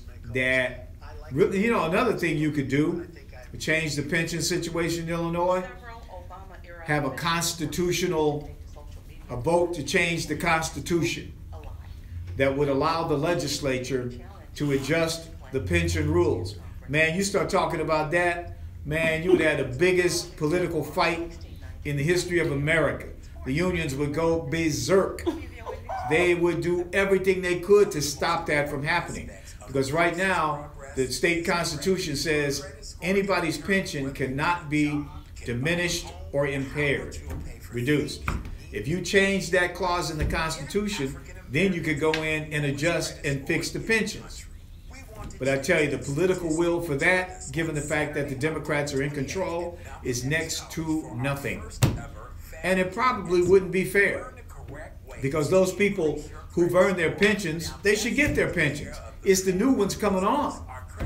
That if you could do something to deal with that, then maybe you could reduce the pension debt moving forward. But in the Democratic-controlled House and Senate, where the unions are spending a lot of money to keep these people in office, they aren't going to do that. They just aren't going to do that. Yes, we are talking about public sector pensions, not private pensions, of which there aren't very many left, by the way. Right, who does You can't that? find any companies, private companies, that are doing pensions, defined benefit pensions anymore. They are doing 401ks, which are defined contribution pensions. But yeah, they're not doing public benefit, defined benefit pensions in the private sector anymore. Disney stopped doing that when I left Channel 7. They stopped doing it. Hello, Chicago. Thank you for 10 years of coffee, tea, and a conversation with me every Saturday from 6 to 8 a.m. This is Dorothy Wright Children. Join us Saturday, November 4th at the Harold Washington Cultural Center. Dr. Floyd Anderson. Black folks have never understood the difference between vertical integration and horizontal integration. Never as an outcast in a competitive. What up, y'all? How y'all feeling? The pilots, tricksters, teachers' pension rules are thieving the people. What up, Tammy? What up, Sharon Ugochi Minor? What up, Celine? What up, Nate Williams? What up, Kang, Mufasa Red? What up, Patah? What up, Tamiko? What up, Denise Sims? What up, Ron Lewis? What up, John Rember? What up, Samuel Allen? What up, Joel Passmore? What up, Salim, Carl Miller, Denise Sims?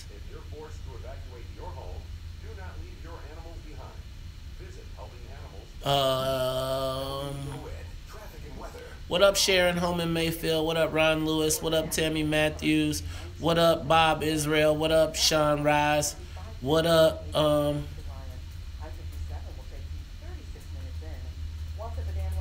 okay, Carl, I'm with that. I'm definitely with that. What up, Melvin Griffin? What up, James Washington? What up, Anthony Muhammad? What up, Tamika Tanner? What up, Tammy? Lionel Nixon? Nate? I got you already, Nate. What up, Jerome Boy? What up, Glenn Stovall? What up, Mila Jefferson? What up, Edward Muhammad? What up, Rodrak Powell? What's up, brother? We gotta get an update on what's going on with you. What's up, Nikki Love Jones? Alania, Larry L. Bueller, George Daniels. What up, Andre Smith? Andre, you got a Halloween jam? I saw you got a party coming up, man. What up, Reese Moe, Ron Lewis, Steel Stovall, Joe Soul, Daryl Stiff, Dennis. We got a name, Ron. We got to get Ron a new name. Ron, you got to get that out. We're going to have a little fun with this one. Dennis, get to writing, man. We need a nickname for Rob in his cell phone text.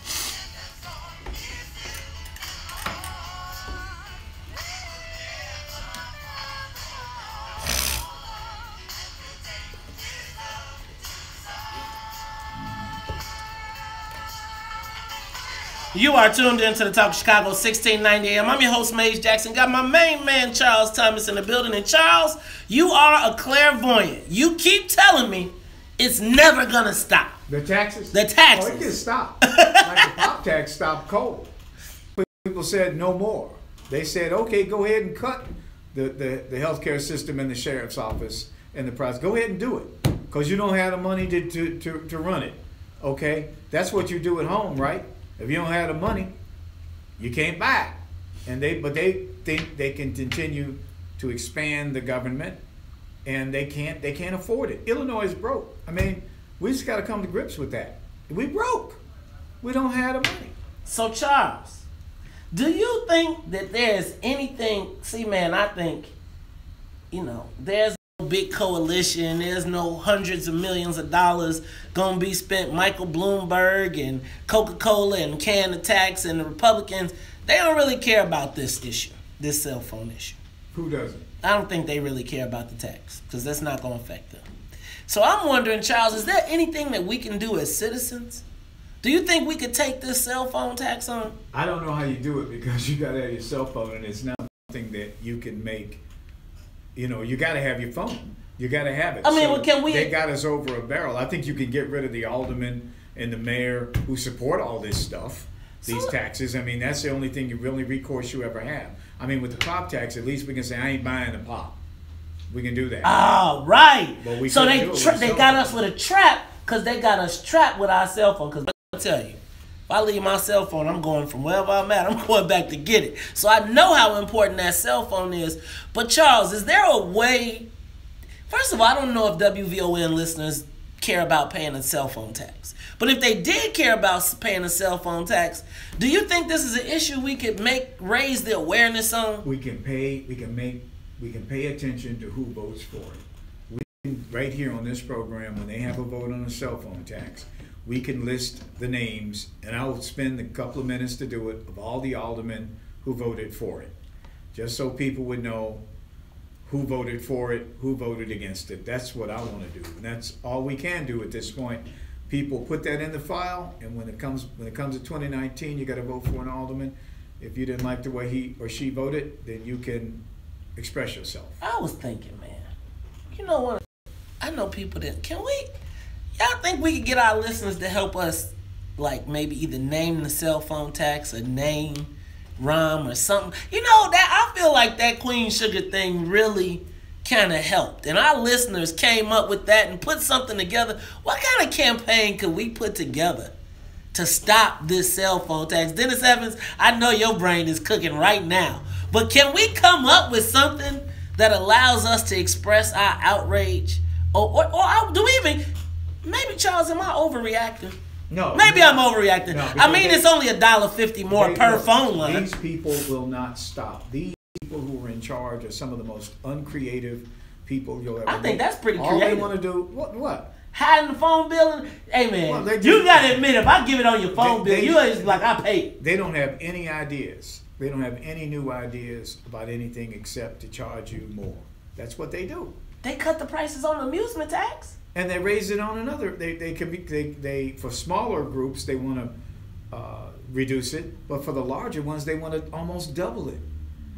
So they're not. Come on. Is it just in time for that brand new arena that they opening too? You know that mayor is a slickster, man. Yeah, he's getting it done because people allow them to continually raise taxes. They allow them to continually do this.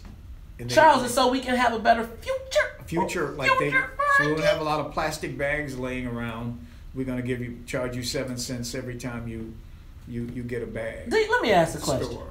And I've been paying that too much. You've been paying? Oh, nah, bro, I carry my groceries. So you be looking crazy downtown. I stop on the way home, and I don't have any bags in the car, so I have to go in there and get bags. Charles, you know what you got to do? You got to get some of those bags and leave them in the car. I know. Just leave it in the trunk, man. But Just I leave don't. it in. Hey, so are you all okay with paying this cell phone tax? Am I blowing this thing out of proportion, Charles? Maybe I'm just blowing it out of proportion. And raising your Uber rate. Hey, man, black people don't take Uber. Black people take a lot of Uber, and Uber is the only outfit that will come to 87th Street to pick me up if I got to go back downtown. Black people, come on, man. Uber don't. That's a tax that does not really impact black people. That might impact black people more than any other group because we can't get a regular cab in the black neighborhood. I ain't gonna front, man. Like people like Brother Patai, all those guys that drive those. You know what? I like the Ubers though. Every time I get in the Uber, they say, "You heard that WVON morning show?" I'm like, "Yeah." Ladies and gentlemen, am I crazy though? Are we out? Maybe I'm just blowing it out of proportion. Are we okay with another tax on our cell phones? I mean, it will help the people, won't it? Charles, it'll save our public safety. We get our garbage picked up on time. It will pay some pension. Maybe they'll use it to pay for the rat problem. And are you okay with this cell phone tax? I think maybe I'm blowing it out of proportion. And? Yes. Are you okay with the cell phone tax? Okay with none of those taxes. All of them should be repealed. These folks got the money, and that's not true. They got the money to do what they want to do. So they got the money. They got the money to do what they should do, but they're not doing what they should do, and that's not right. I mean, we should petition and everything else to stop them from doing us like this, and they're not going to stop unless we stop them. And how do we stop them though? I mean, who is going to listen to us? We just the little guys. We ain't got the big money. The little guy gonna have to get together like the Montgomery marches did. The little guy gonna have to get like they did all in the South marches, in Birmingham, Selma, and all. That's what the little guy gonna get about behind and march in every way, petition, put letter writing, call up to their door, up to their nose, and in their faces, and on that fifth floor. That's what the little man gonna have to do. Stop making excuses and get up off of and let's get busy. You know, she makes a very good point because if you look over the last 3, 4, 5 years at all those cranes downtown, there's probably 50, 75 cranes building skyscrapers. Mm-hmm. That is economic boom time downtown. Look at Wrigleyville. Look at the north side. There's a boom going on down there, man. Billions of dollars are being spent right now in developing downtown Chicago during this boom, and they can't come up with enough taxes. Charles, they're cutting taxes. For them. They are cutting taxes downtown. They give them incentives, and then they expect people in the neighborhoods to pay more for a bag. But I'm going to say this, man. I'm sorry, I think $1.50 more. $1.50 more on your cell phone ain't that much. Charles, $1.50 more though. What's that? $1.50 a month per? I got 3 lines, $1.50 for each. Man, you got $7.50. You got $4.50, man. Keep going up, and never do they tax the so-called rich. They never tax the rich. Charles, I think you can, bro. And 50 cents more on each Uber ride, that's no big deal, man. I mean, that don't really affect. That don't affect black people. That don't hurt. Let me say this too. What? Now, one of these taxes, not one of them was given to us by a Republican. Huh? Not one of them. See, man, I knew you was a Republican. You were over there acting like. I'm being real that the people that we have been voting in, overwhelmingly, 95% of our vote, none of them, those are the people that have been raising these taxes the way they've been raising them. They're the people. Charles, I'm going to tell you. I think that the WVON listeners understand. I think they willing to pay a cell phone tax. I just think we ain't got no choice. I'm at the point now where I don't know if there's really anything that the average citizen can do. Yesterday, Charles, I asked, how much money do you have to have in the city of Chicago for your voice to count, for it to matter? And I just don't know if we don't have the money as the Tax Coalition. We don't have hundreds of millions of dollars to fight this issue. And so, do we just accept it? Do we just roll with it? No, we got to vote. We still got to vote. We always vote, Charles. We always vote. Black people vote, and we vote for the party, and we do what we're supposed to do, and it seems like we never win. Over and over and again. And I think that this time around it's going to be different. It's going to be different. Charles, there ain't even no candidates for it to be different. We can put an independent in there. We can write you in. Charles. We can write me in. We don't have to give our votes to these people who screw us. We don't have to do that. And if the other side doesn't come correct, screw them too. You know what I mean? So what we gonna do, man? Vote for Mays Jackson.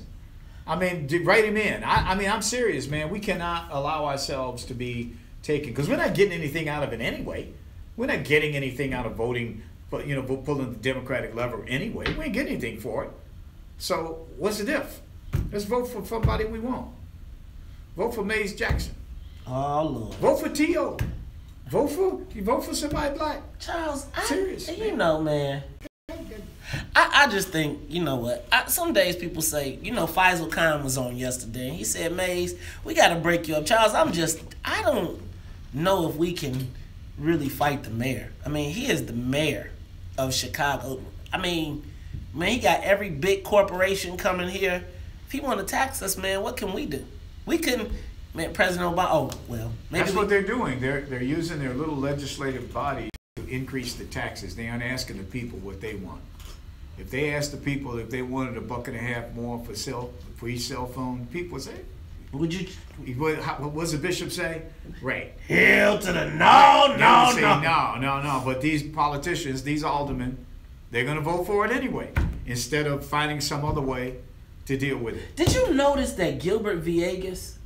I'm really liking that Gilbert Villegas. He's an alderman from the 30 what ward? 30 something up north. Yeah, but he's also the chairman of the Latino caucus, and he immediately pushed back. He said, "I got 2 boys. I can't afford to pay another cell phone tax, but we can't be quiet on this." Ladies and gentlemen, it's the Talk of Chicago 747. We'll be back. It's the WVON Morning Show.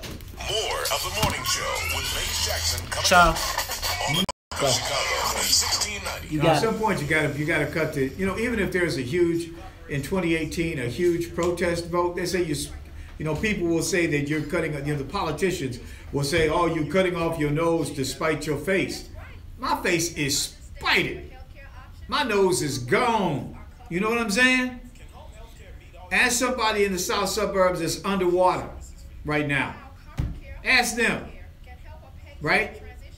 Ask somebody who's been through training to be a skilled craftsman, and they can't get called on any job downtown. Ask somebody like that. Cut off your nose to spite your face. Our nose is gone. I know we don't have a nose. You know what I'm saying? We don't have a nose. So maybe 2018 is going to be the time where we finally do a protest vote. Maybe it is. Maybe it's the time that we finally realize that you just can't have our vote without any anything in return. At some point, it's got to happen. Is 2018 going to be the year that it happens? I don't know. I know I'm ready.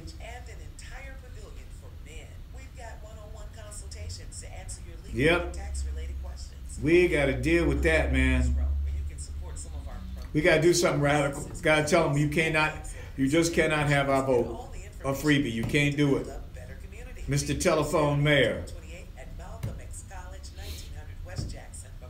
I get a text every time. That's pretty good. The King just wrote a song, man. What he call? Mr. Telephone Mayor.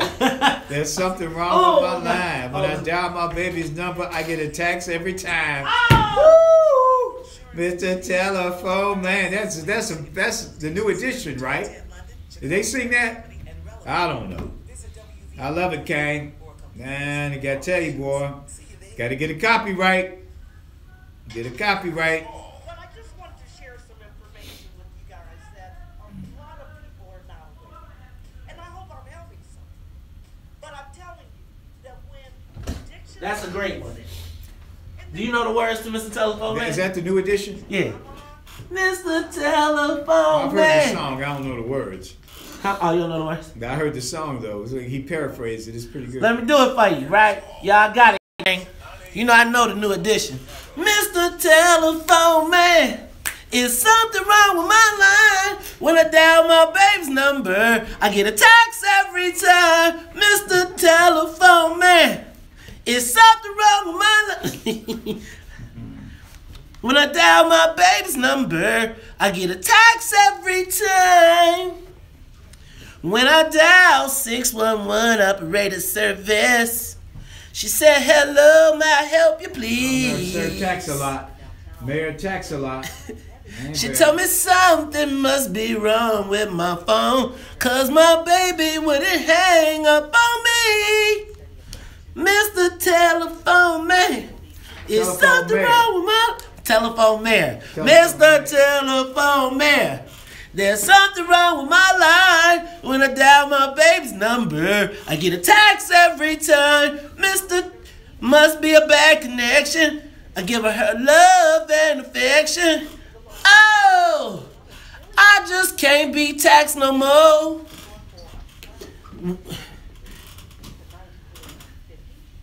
Inspiration. Can't find no cooperation. Say she's still on the phone, telling me my baby ain't at home. Oh, I just can't take this tax no more. I think I Joe Barrios doing a commercial now, you know? Here, I saw him last night. Yeah. I was like, man. Where did you see him, on cable? Or? I saw him at Jason Irvin's joint. Come on, we back. You didn't see him Well, my line, when I dial my baby's number, I get a text every time. Mr. Telephone Man, is something wrong with my line? When I dial my baby's number, I get a text. I get a text every time. Ladies and gentlemen, this is the WVON Morning Show. I'm your man, Maze Jackson. Got Charles Thomas in the building. What did you say? When you dial my baby's number, I get a text every time. Right, man. Brother Kang Mufasa Red gave us. The telephone mayor. Mr. Telephone Mayor, is something wrong with my line? When I dial my baby's number, I get a text every time. Hey, y'all, is it Mr. Telephone Mayor? Do we want to name him Mr. Telephone Mayor? We need to get rid of this tax, Charles. I'm going to say, we might have to be the tax busters. Somebody, who is that? Somebody else, the best bill busters. But we got to start being tax busters, man, because I'm tired. Well, you know, you got to get those aldermen on board. They're the ones that are going to sign off on this. Your alderman. Your alderman in Chicago, keep your eye on him, because he could raise your telephone tax. Mr. Telephone Mayor, is something wrong with my line? When I dial my baby's number, I get a tax every time. Come on, Mr. Telephone Mayor. Oh, yeah, we gonna love call and affection. We're going to call out those aldermen that vote for this tax. Hey, y'all, could I'm y'all just telling please y'all not... ahead of time. Come on, man. Now, maybe, Charles, they'll listen to us if we get like, hey, this is what we should do. What we should do is go find us some Republicans and team up and get them to form us a pack. And we can lead the charge against the telephone tax. You mean they think they give us some money? Hell no. What? We black, man. That only goes to whites and Latinos. See, Victor gonna get the money. Victor gonna get the money. He gonna get the money. Ooh. What was that? Who was that? Oh, that's the Sonya got us, man. That's the telephone. That's them ringing us up for the telephone tax. That Look, might be the Republicans with some money. you know they probably think we already got it. Ladies and gentlemen, you are tuned in to the Talk of Chicago. Telephone, Mr. Telephone Mayor, is something wrong with my line? You can't tax us every time. Regina, you cool with this telephone tax? What's up? Listen, what I want to call, I called in for you talking about the telephone, but I'm talking about this maid. And to my main man, also Charles Thomas, who I love. Watching you on Channel 11, I just love because I knew you had more inside of you. And this is why Joe Wiseman looked like he always tried to cut you off. But what I call for is this. We can't never say what we can't do. You understand? We are defeating ourselves. They said the same thing about Harold Washington when he was running. There was a lot of naysayers saying that he couldn't win, but he did. Because we stuck together, we don't never put it on the airwaves to say what we can't do. Because we can do it. And that's my perspective. Thank you, Regina. And I feel scolded, to think that maybe we can do this in the city council. Can you believe? Do you think that we could possibly have a voice? I'm thinking we got to call Mark with 10 by 10. They got to get this in the mix too, cause this cell phone tax. Black Chicago, are you okay with this cell phone tax? I'm Mr. Telephone Mayor. It's something wrong with my line. Bernard, what's up with you, man? You okay with this telephone tax? What can we do? Bernard?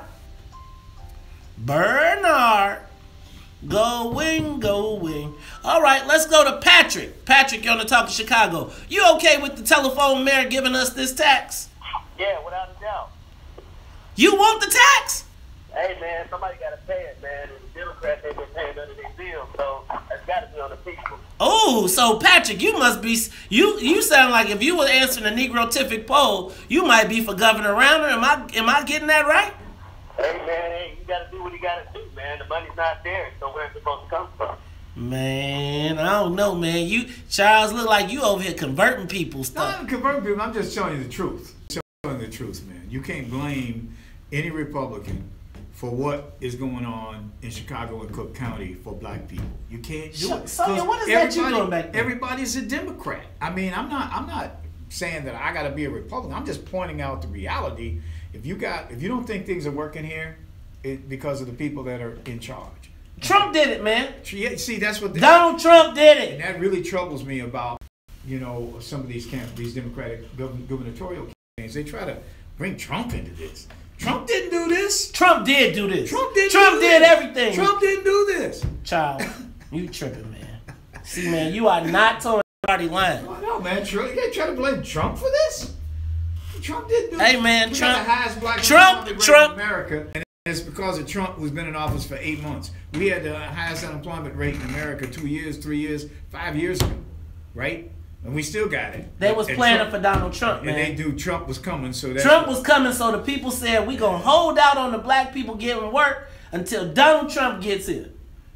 Charles, I'm just telling you, man, this cell phone tax, Mr. Telephone Mayor, it is clearly something wrong with your line. If you think that we are okay with this. Charles, I think we got to figure out a path forward. But Mr. Telephone Mayor, I'm looking, we need some nicknames. Let's get our intellectual crew. Now, y'all call in and give us a call, 773-591-1690. We're trying to rename Mr. Telephone Mayor so that he can understand how we feel.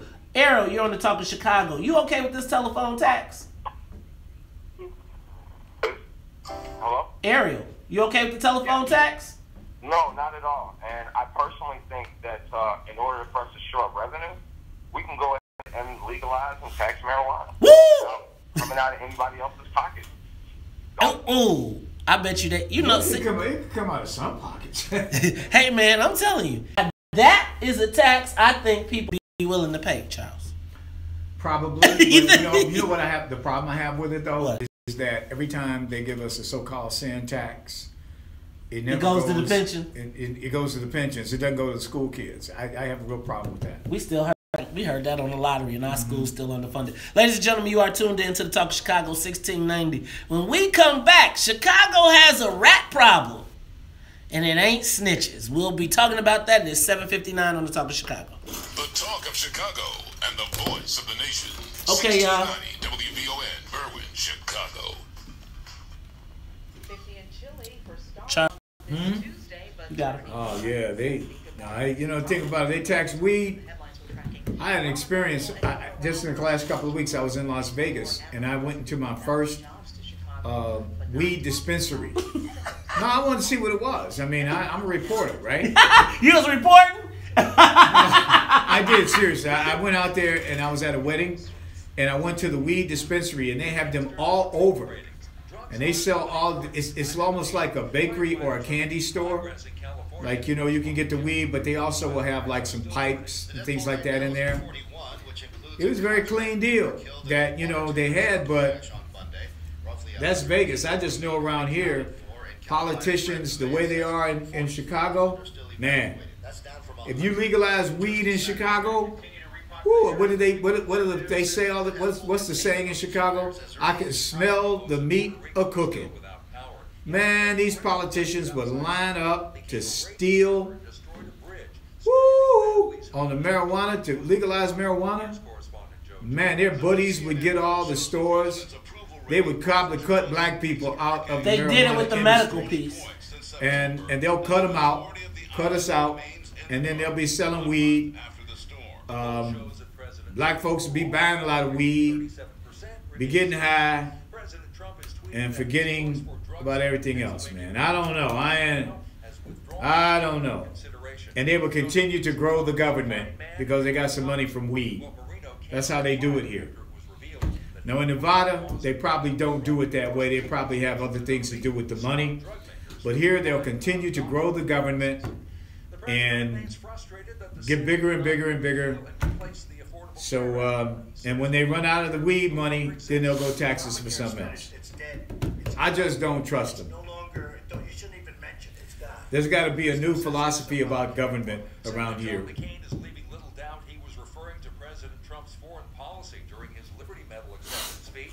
The Arizona Republican alluded to the Trump administration's foreign policy as unpatriotic pseudo-nationalism that is damaging both the United States and the world.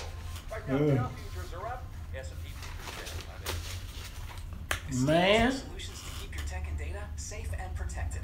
I want to know how such a small rodent can inspire such fear. Rats? Yes. They ain't that small.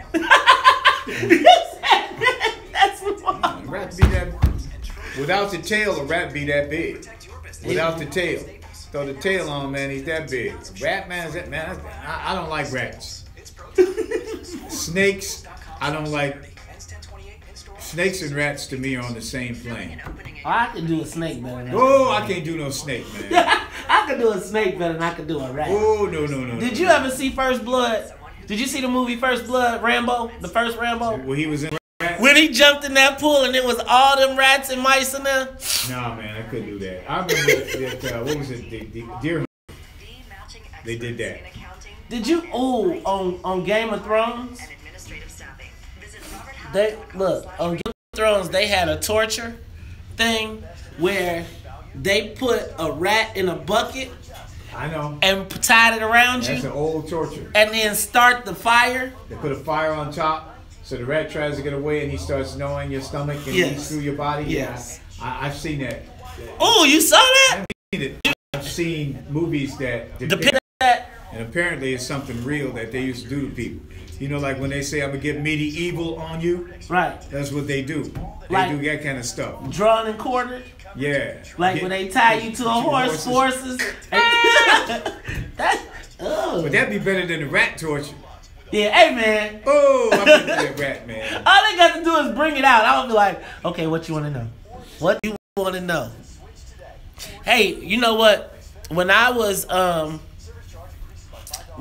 in first grade for a school science fair, I went to St. Anselm's, right? And so we had all these science projects. And one dude brought a dead rat, as his science project that he had literally killed. And they was showing the parts. They had just dissected it, showed the parts and everything. I will never forget that. Oh, man, that's nasty. I mean, it was like cleaned up, but I will never forget it. And he was like, we caught the rat. It was like a rat that they had caught in their crib. You know, back in the day, man, you ain't have science fair. When we lived in the city before we moved to the suburbs, hey, man, everybody was poor. It was normal, but it wasn't normal, right? Like, thinking back, I was like, oh, hell no. Hey, and Audrey, if you are watching, I fell asleep super early yesterday, so we can talk later on today. Woo! Y'all, I do not like rats. Foundation for a better life. When Marlon Shirley was 5, he lost his foot. Today, as the world's fastest amputee, he runs. Okay, good morning, y'all. Let me say what's up to the people that's out here. Hey, we've been having a very good audience this morning. Hey, Tammy, how are you? What up, Shapiro? Oh, you man, I'm not ever eating Chinese food. No, I'm not ever. Hey, man. No, I always think about that. Hey, man, I saw video. Bro, I saw a video, social media. I was watching a video on social media of how in China they made mice. Like, they chopped up mice and made them look like shrimp. And you couldn't tell the difference. And it was like... Yo, man, you ever been to Africa, man? They sell mice on a stick. They sell what part about mice on a stick. Oh, no, I wasn't in that part of Africa. I wasn't in that part of Africa. No, man, they do, man. That's a big... It's a delicacy. They sell mice on a stick. And then you eat the mice. You ate it? Hell no. Okay. Something like that, man. They sell them on the side of the road. It's a delicacy, man. They sell... They had monkey balls. They had when I was there, they had all type of craziness. I ate some elephant. That was tough. You ate an elephant? Man, that's messed up. Man, elephant is supposed to be killing them, man. They was already dead, man. But still, I know they were dead. But damn, I mean, you know, somebody killed the elephant. Hey, brother, when the generals say have a bite, my nigga, you gonna have a bite, right? Let me tell you. No damn elephant. Tell you, bro. What's wrong, man? Let me tell you. I can't do that. They said, I was like, oh, that's a nice cow. Said, cow, nice cow, soldier. You like cow? Soldier, boom. My brother, we was eating that cow within hours. And it was nasty because it was all stringy and bloody and But when the generals say you eating, you eating. Hey! Let your book.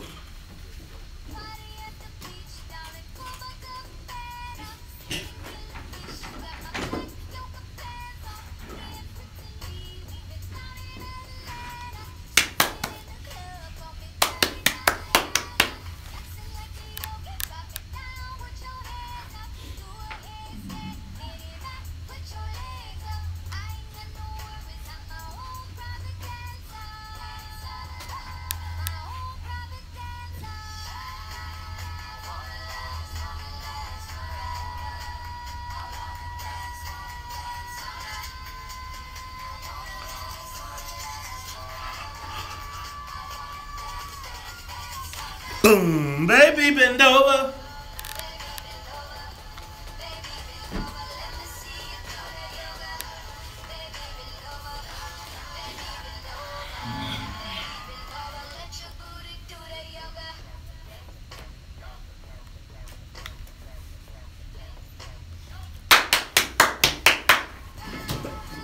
But the wild on my shoulder,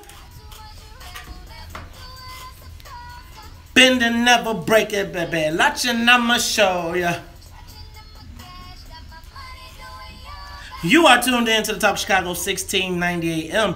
I'm your host, Maze Jackson. Got my main man, Charles Thomas. And you know at 8 o'clock when you hear the bass drop, it's time for the yoga because we are in the 8 o'clock stretch. As we always do, got to say what's up to Annette Flournoy in the newsroom. as well as Miss Sonia Escobar, the musical conductor of the Soul Plane. Charles, the city of Chicago has a rat problem, and unlike it seems, I'm not talking about snitches. Or politicians. Literally, Charles, Orkin has once again named Chicago the rattiest city for the 3rd year in a row. And these rats are in the neighborhood, downtown. Where are these rats? Where are these rats? They're all over, right? Or are they just downtown in the... Oh, as you can hear Sonia in the background, they're everywhere, Charles. Charles, they're everywhere. Oh, Charles, let me tell you, man. This rat problem, you know, I used to hear the stories of the rat problem. And then one day, Charles, as we get up very early in the morning, I open my gate. You know, I got like a fenced-in gate. And every morning when I open the gate, I feel like me and this rat are on the same schedule. Because when I open the gate, he inevitably runs across my path. I make sure that my car doors are locked. He gets to do his business, and then I drive forward. My brother, I can understand, your fear, but I would be more concerned about two-legged rats in the alley at 3 o'clock in the morning, as opposed to that four-legged rat. Well, I'm gonna tell you, those two, you know what? I think that they've done a pretty good job of clearing that part out. Okay. But Charles, so then let me tell you, by the time I get out the alley, I drive down the street and I get to a stoplight, and inevitably 3 out of 5 times of the week I see a rat crossing the street by the expressway. They gotta get across the street. Then, Charles, when I get across the bridge to get on the expressway, inevitably when I'm stopped at that stoplight, more rats coming out the hole. Well, I like the idea that you stop for pedestrians. I mean, Charles, I really try to aim them. I try to aim to hit them, right? Like I try to run over them actually because I'm scared. Charles, this rat problem is out of control. Charles, have you ever encountered a rat? I hate rats. I think rats are second after snakes for me. Second? Yeah, they're right up close there. But a rat, man, especially these big city rats, they're like 8 inches long or with 10 inches long without the tail. And that's the average. Man, I if one was in my house, I don't know what I would do. Charles. I move. I was about to say, Charles, I move for a mouse, right? I will move for a mouse around this joint. Because I'm telling you, I don't know what it is about those little animals that bring the biggest men to... Could you stop, please? Oh, just the thought of rats, Charles, this makes me crawl. Oh, and here you come with Ben and the rats. Yeah, Michael Jackson. What was Mike's problem, man? He was a strange Negro, man. He was. I mean, God bless you. Talented but strange Negro. He was, man. I tell you. Hey, man, Michael Jackson was a musical genius, yeah, don't he was you? a musical genius, but a strange Negro. For all he did.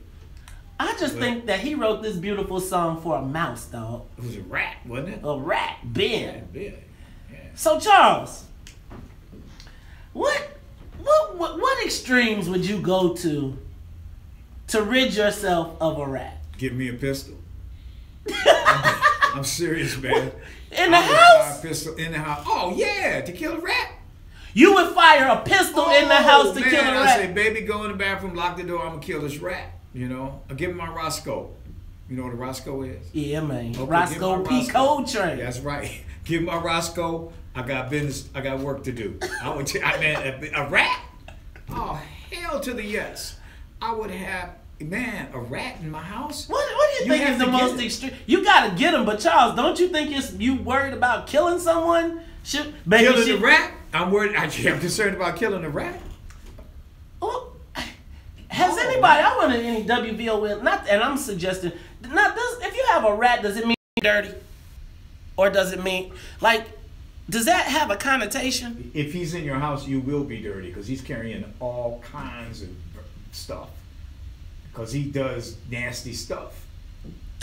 Rats, man. I gotta put the camera on your face. No, I'm serious. rats do some nasty. Man, you know that downtown, when you're walking your dog, they have these signs out that say, "Hey, pick up after your dog, cause you're feeding the rats." What?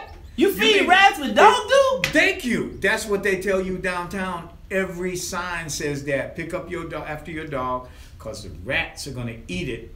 And you know, you gotta figure a rat. Oh man, he's up in your crib, and then Then they say rats, man. They be biting kids, man. Little babies. They get in a cat crib with a baby and bite the baby. That's true. I'm not making that up. They bite? What? How come they're not scared of people? We're so. Man, kids get rat bites. Let me ask a question. WVON listeners, have you ever had a rat or a mouse? What would you do to get? What is the most extreme thing that you've ever done to get rid of a rat or a mouse? What would you do? Charles, you said you would get your Roscoe. I would get a Roscoe on a rat, man, in a New York minute. I wouldn't do it for in the house. If a rat was in my crib and I had a strap nearby, I tell you, I would definitely get the strap out and if I could get a clean shot. So if it was like in a corner huddled up. Oh, he dead. He's gone. I don't know. Charles, you mean to tell me you would fire a live round in your house to get rid of a rat? The Second Amendment is alive and well at the crib. Do you think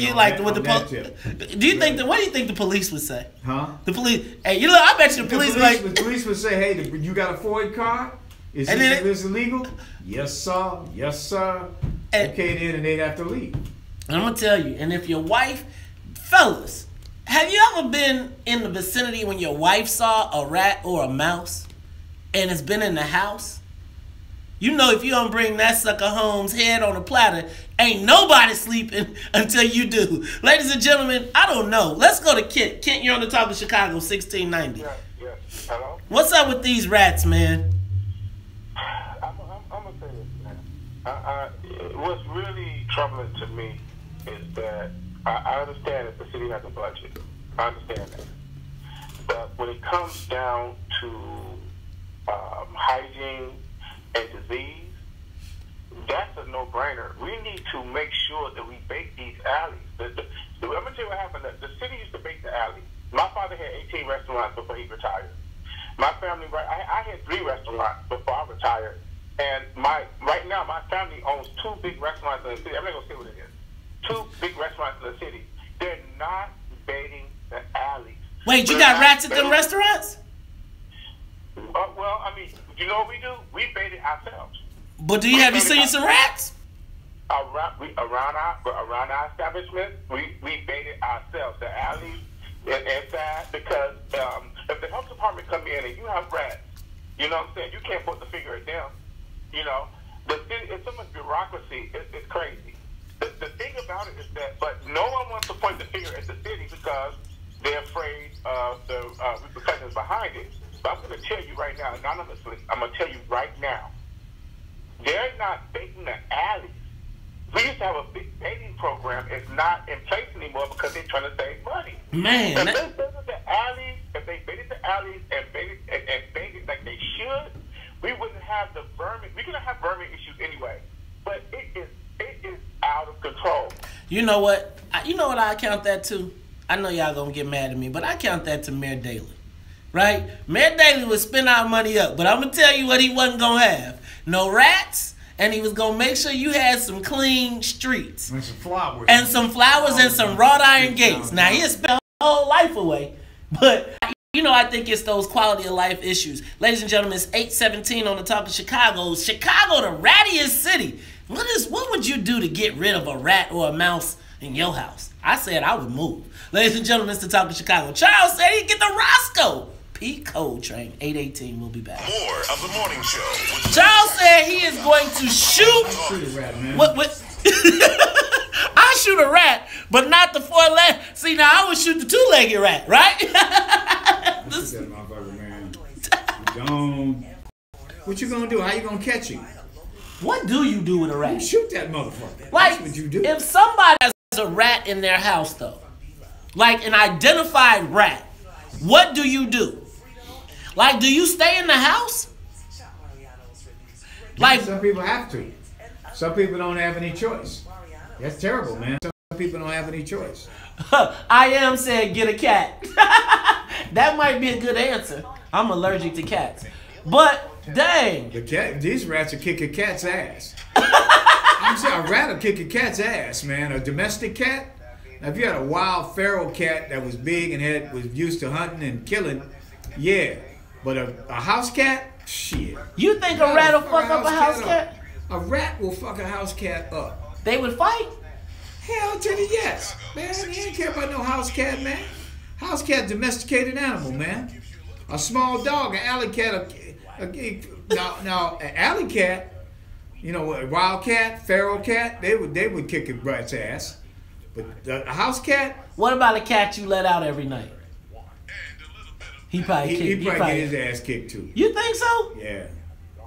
Yeah, he probably get his ass kicked too. What y'all think, Facebook? Could a house cat would a rat kick a house cat's ass? What about a cat that goes out every night? Okay, troll. I hope we don't have any trolls on Facebook. I mean on YouTube. Guys, are you watching for trolls?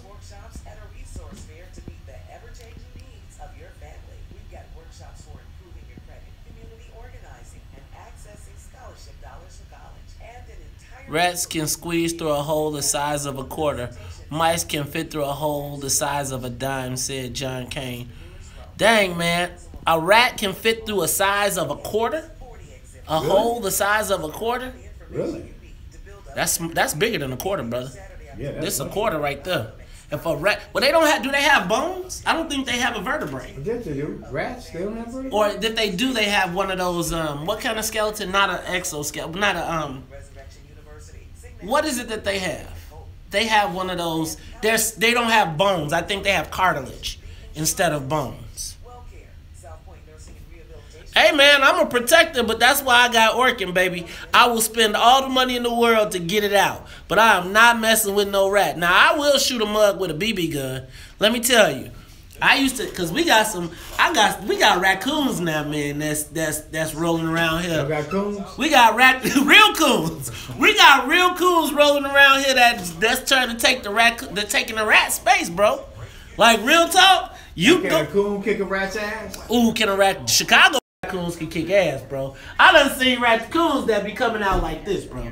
They like over in Beverly by the forest preserves. Them raccoons come out like this, bro. They be like, "What's up?" They come out. They sit on your garbage can. I used to sit. When you bringing the garbage out, man. Right. Come on, man. We ready to eat. Look, I would be shooting. I had a BB gun to shoot the raccoons because they would tell. Look, man. I was pumping that raccoon. It would be like, you know, you hit it with a BB, then I upgrade the pellets. Hit that mug. He like, niggas, you crazy? Did you just next time you gonna shoot that thing? You better kill me. Look, and then he turned around, look at me, and I'm going back in the house like, well. You want the garbage, sir? That mug would come knock on the door like, hey, man, bring that garbage out here. Bring it out, set it on the porch and walk away. I'd be like, okay, Mr. Raccoon.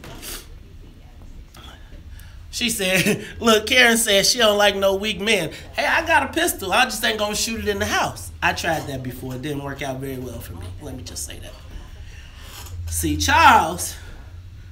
But I'm telling you, I bet if you told a cop, hey, man, I shot the rat in the house, man, I wasn't going to never get no sleep. He'll be like, okay, bro, I get it. You got a wife. If you told a cop you shot the rat in the house, you like, my wife was scared of the rat, man. He'd be like, okay, I'm going to let you go with this. Defend your house. Right? And from the rats, too.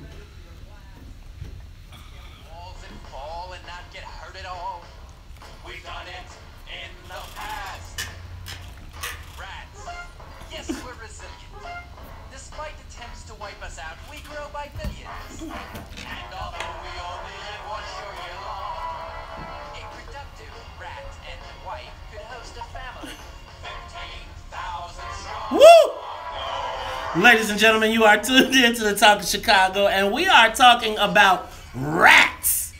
Big ass rats. Big rats. About this big. Charles, Chicago has been named the rattiest city in Chicago for the third year in a row. Charles, and I was just wondering, man, first of all, how do you get rats? How do you get rid of rats? And what would you do?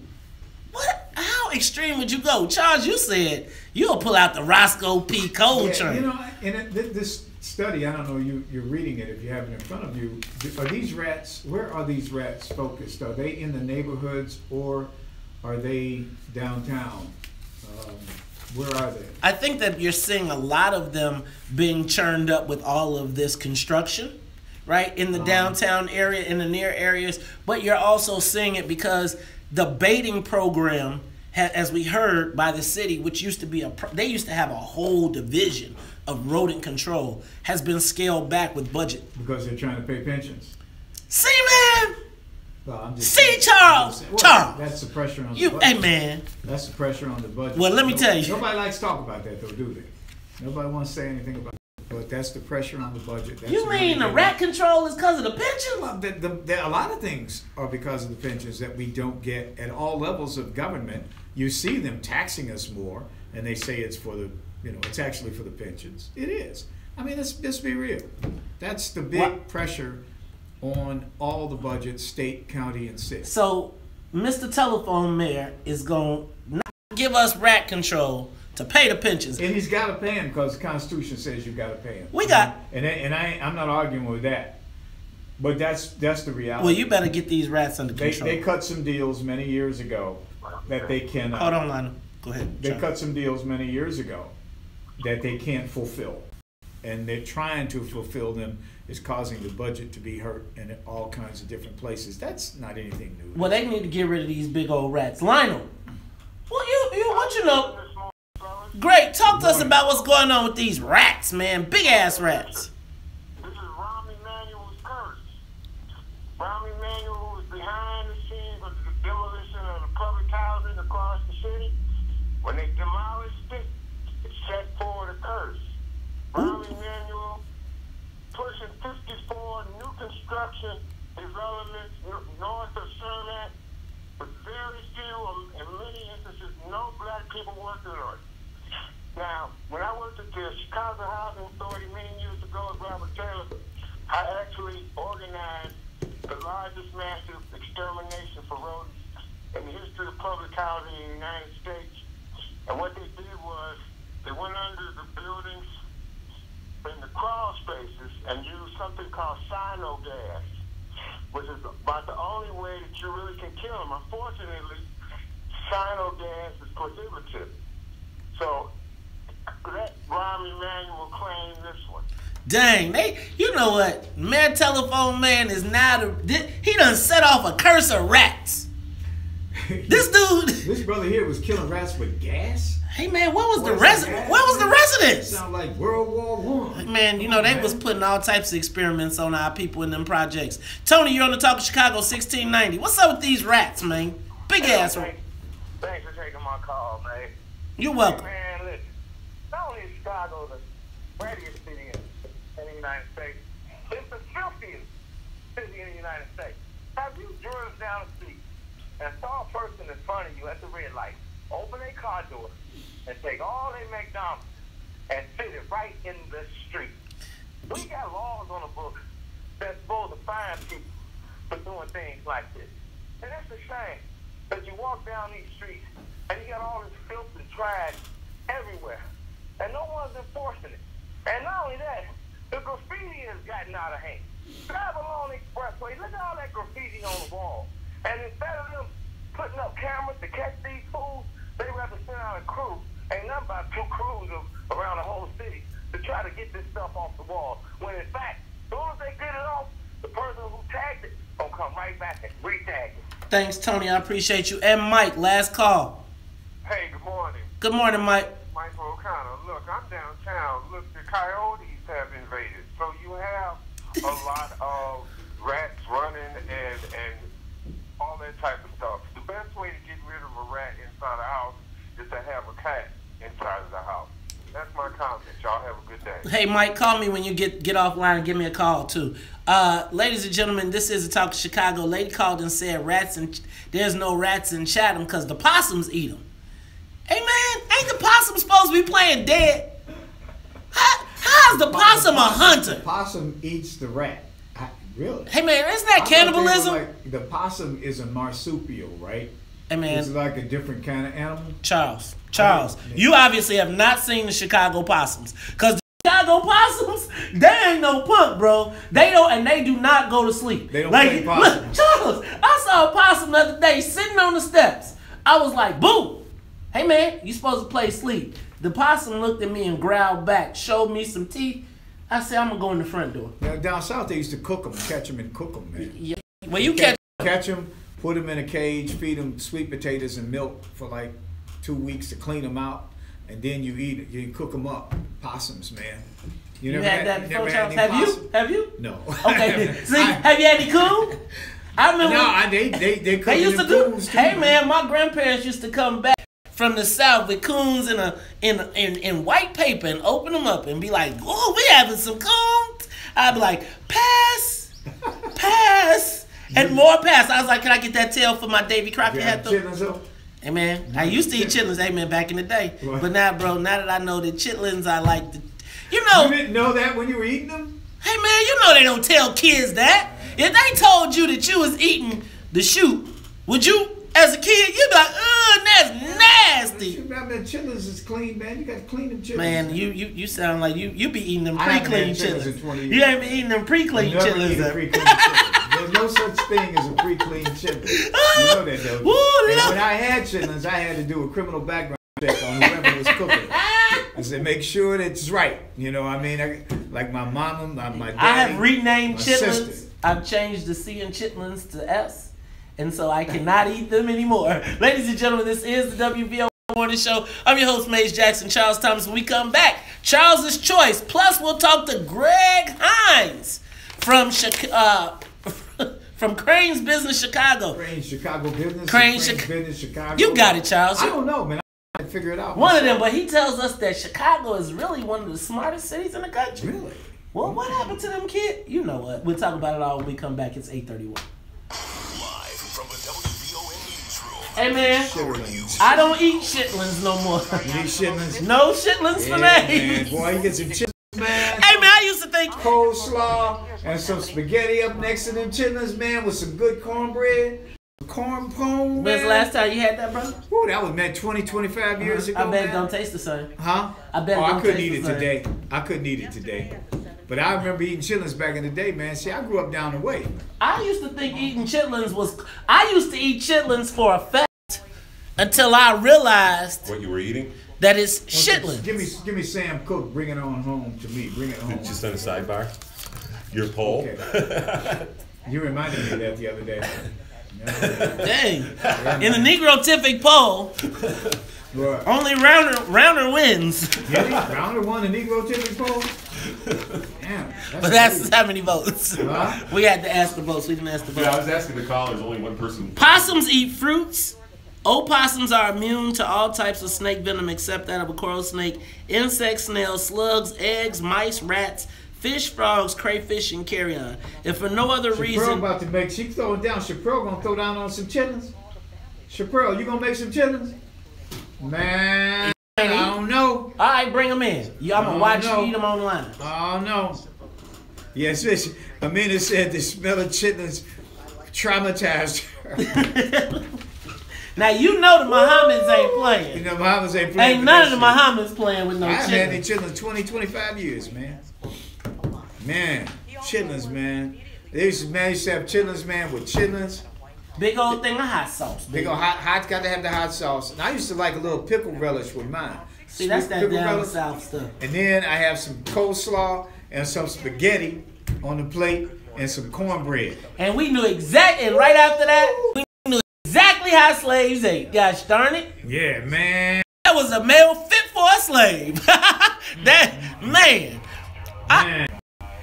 Back in the day, man, I haven't eaten any chitlins in 25 years. Man. Let me ask another question. Did your family ever hunt squirrels? Did they ever come home with squirrels? Nah, man, I ain't grew up into like that, man. No, I'm saying my grandparents used to come back from down south. They would come back with a whole... They would have squirrels, all type of stuff. There's places now here you can go buy squirrels. Have you ever been to Peoria meatpacking? Like, I've been there, but I don't think I saw a squirrel. But you can get your whole pig head with the eyeballs in it and everything. Yeah.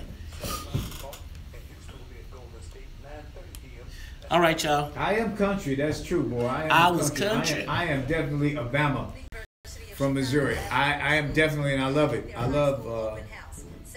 I love being country. And I was country when country wasn't cool. Available now for enrollment. Deadline for application material is November 12th. Y'all been enjoying the show? I hope so. Chelsea, you don't eat them? What up? The smell of chitlins make you change your mind. What you gotta do, you gotta put a potato in the pot. You put a couple of potatoes while you're cooking the chitlins in the pot, and that will diffuse, that will lower the smell down. Y'all know that, did you?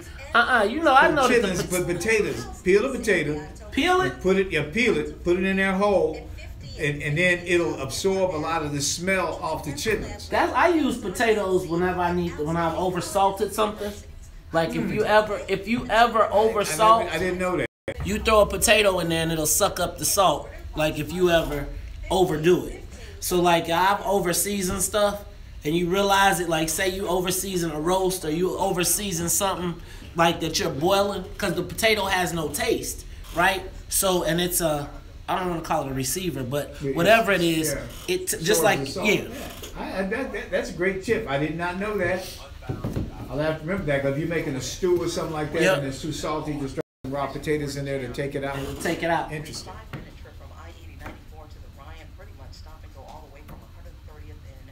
I-57, a slow-moving 30-minute trip. If you're on Lakeshore Drive. Yeah, if you keep eating like that, you will die. So how do you know?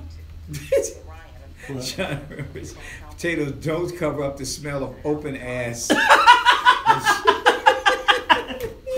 Yes, we are having boiled assholes for dinner tonight. Yeah, we having boiled assholes. Like I can't eat chitlins since they were since that I could distinct. But could you distinguish pieces and parts? Like have you ever been like, ooh, chitlin? You know, they look like chitlin. I was saying, like, you know how if you eat a pig's foot, you can see like it's a toe and toenail. Look, man, I feel like my old man used to do me bogus, right? He would get pig's feet, whole damn pig's feet, and boil it and leave the toenails and all that, and then just throw it on the plate. And you be like, I don't want to eat that. You gonna eat that? You better eat it and act like you like it. And it's a whole damn foot, like, ugh. You ever had pickled pig's feet in the jars down south? Leaving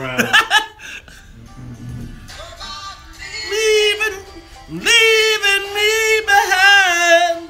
Oh, bring it on me. Your sweet loving.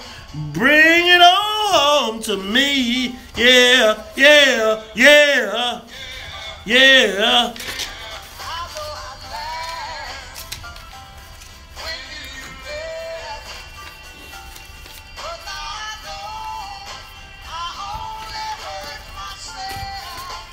Why, baby, bring it on me.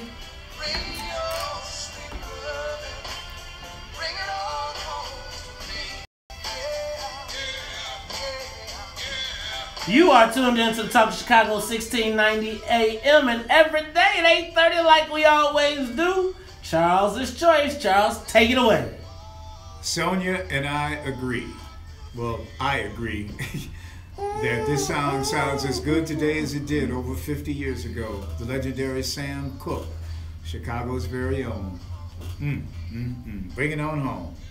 Yeah. Yeah.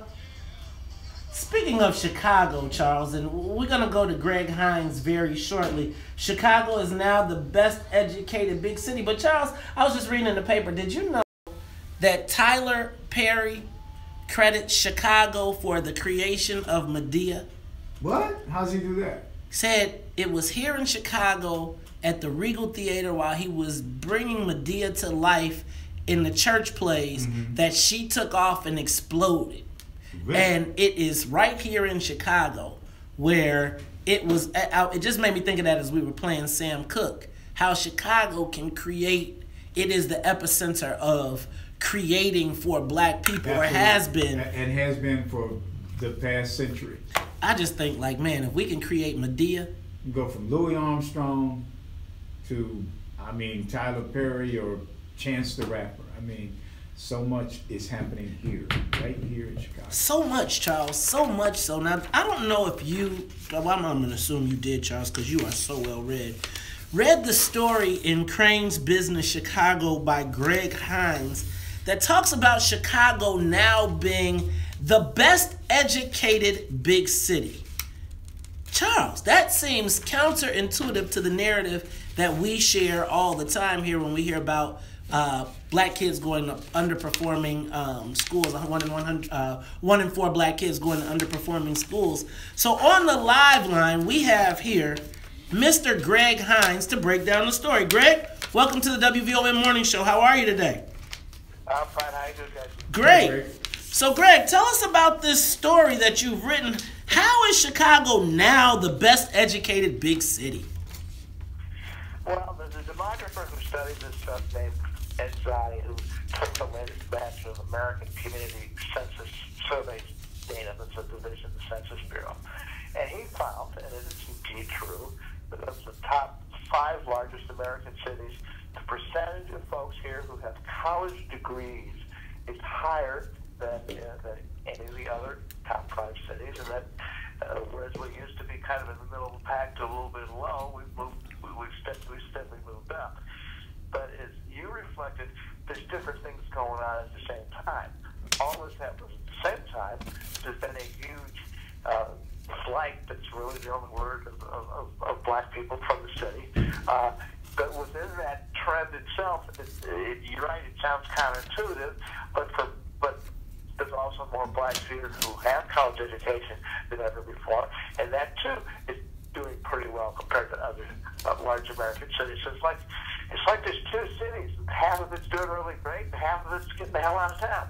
Yeah, I know, Greg. If you look down in the West Loop area, man, you've just got all these new people that are coming in, predominantly white, who are clearly college educated, and they're working in a lot of the new tech industries. Is that what's fueling our resurgent college educated population? It would appear so, sir. The city is certainly gentrifying in a hurry. If you're educated and you're talented, there's in some ways more opportunity here than there's ever been.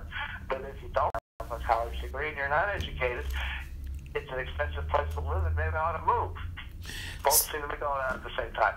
So, Greg, we're hearing all these stories about Amazon bringing 50,000 new jobs here that are over $100,000. Do you think that'll have any impact on this increased college education? Well, if it were to happen, it would have a tremendous impact. I mean, 50,000 jobs is a lot of jobs anywhere, including here. That would represent it's only about 5% of the city's employment now, but Amazon is saying these jobs are going to pay well, an average of $100,000 a year on up. It would generate some other jobs, and that's why the locals, the governor and the mayor, and a lot of folks are screaming and yelling and working behind the scenes to try to get it, and that's why we're probably going to put a fair amount of incentives on the table, like it or not, to try to get them to come here. But you know, when you talk about all these new people coming in, this educated group that's coming into the city, they're raising prices. Prices are going up for everything. And people in the neighborhoods, is this just exacerbating that problem of people leaving the neighborhoods? It certainly makes it less affordable. On the other hand, the alternative would seem to be to go the opposite. That is, you do nothing and you watch neighborhoods continue to get older and fall apart, and nobody wants to move there or whatever. There ought to be kind of a happy medium here, where yes, you have people come in and growth that comes in, and you use that to try to help the parts of the city that aren't doing as well. That's how it should work. Greg, but with all of this education and Chicago being the greatest educated city in the country right now, what's in it for the black people? Well, I would say it's the same thing that is going to happen that ought to happen with white people. if you don't get a college degree, if you drop out of high school, you've got a problem, and you've got to fix that. And that's easy for me to say, but that's just economic reality, not only here but everywhere in the country. I mean, everywhere in the country, the percentage of the population that has college degrees is continuing to rise. It's just rising a little bit faster here than other places. One of the reasons why Donald Trump, who I suspect is very popular in Chicago, was elected is because he recognized that those people who aren't educated, for the most part, aren't doing as well. People that used to work at factories and whatever. He says he's going to do something about it. I'm not so sure he can work about it. Maybe it'll work, maybe it won't work. But if you really want to do well, you have to find yourself the talent and the skills to compete today, and that probably means a college education. Well, let me ask a seasoned political reporter as you are, how you think this is going to play out politically in the city. I think it fits into the continuing narrative that a lot of people in Chicago aren't very happy. They don't happen to like this mayor, but there's fewer of them around than there used to be because they're literally leaving, so they can't vote. Which is the greater trend? We'll find out. But I think it's fair to say that in the broad sense, the African American community in Chicago doesn't have the political clout it used to have because it's smaller. It's significantly smaller. There was some other census data that came out recently that showed that blacks no longer the second largest ethnic group in town. Latinos are. The politicians know how to count. Few voters, guess what they're going to do?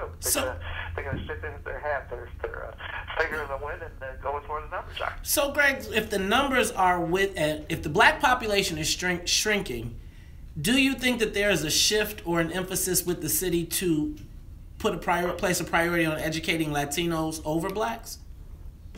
I have no evidence of that.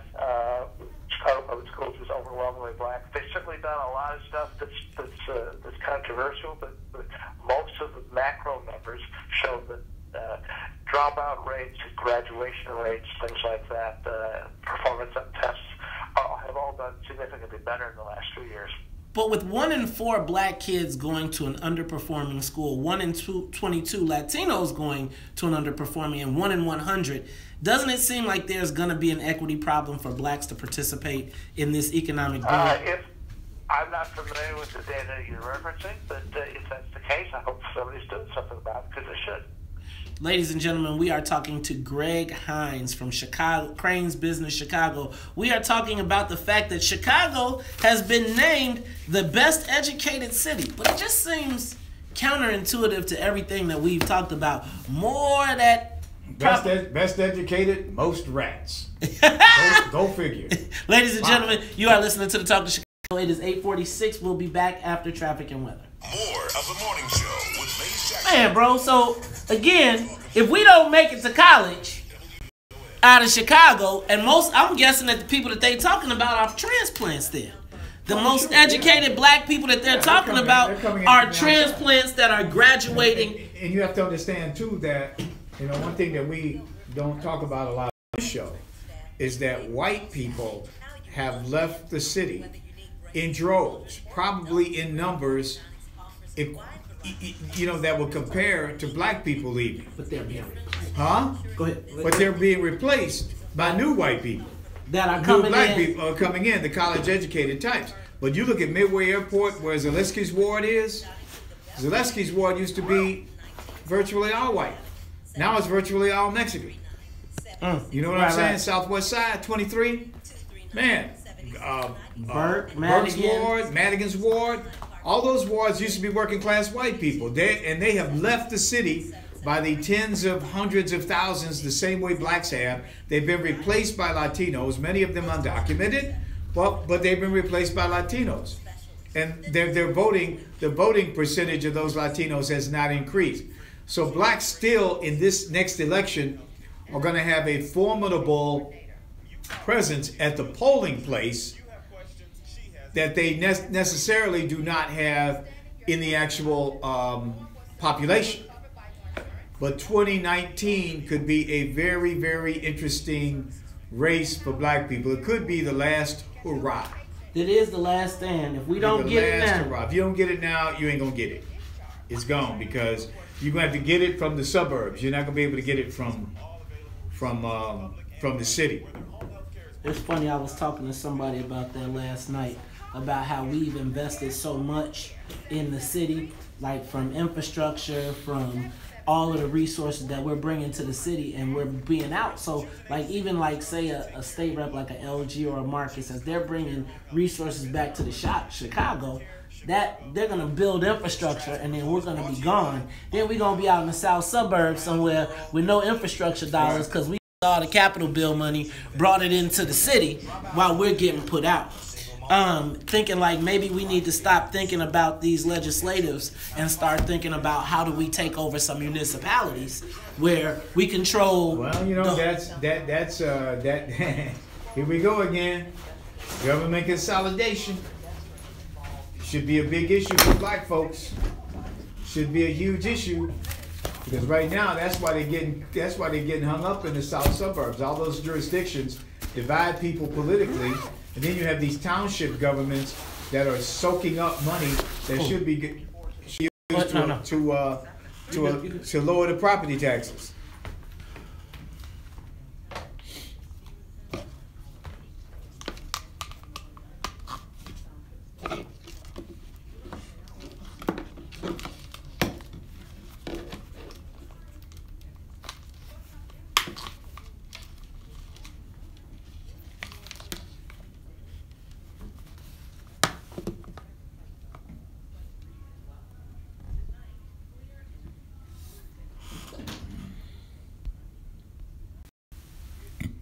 All right, y'all ready?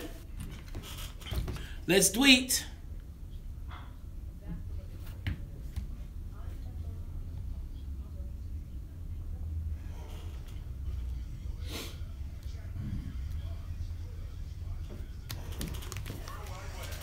You know, you could talk to him about anything with politics. So do it. You know, come on, do it.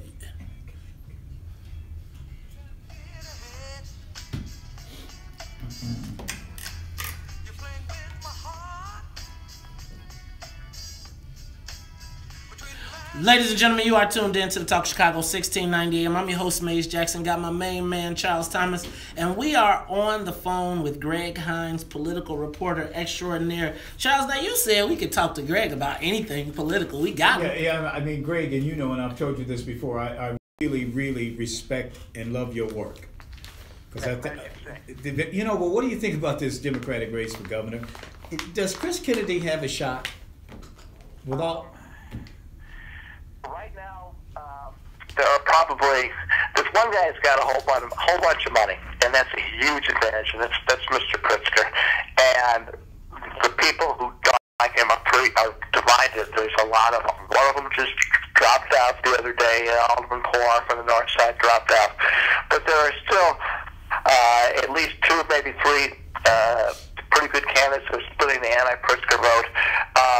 If it remains that way, it's going to be tough to beat him. Now, there's a lot of time between now and the March primary. Who knows what's out there? Maybe there's some pretty good dirt. Mr. Pritzker's pass is going to come out in a second.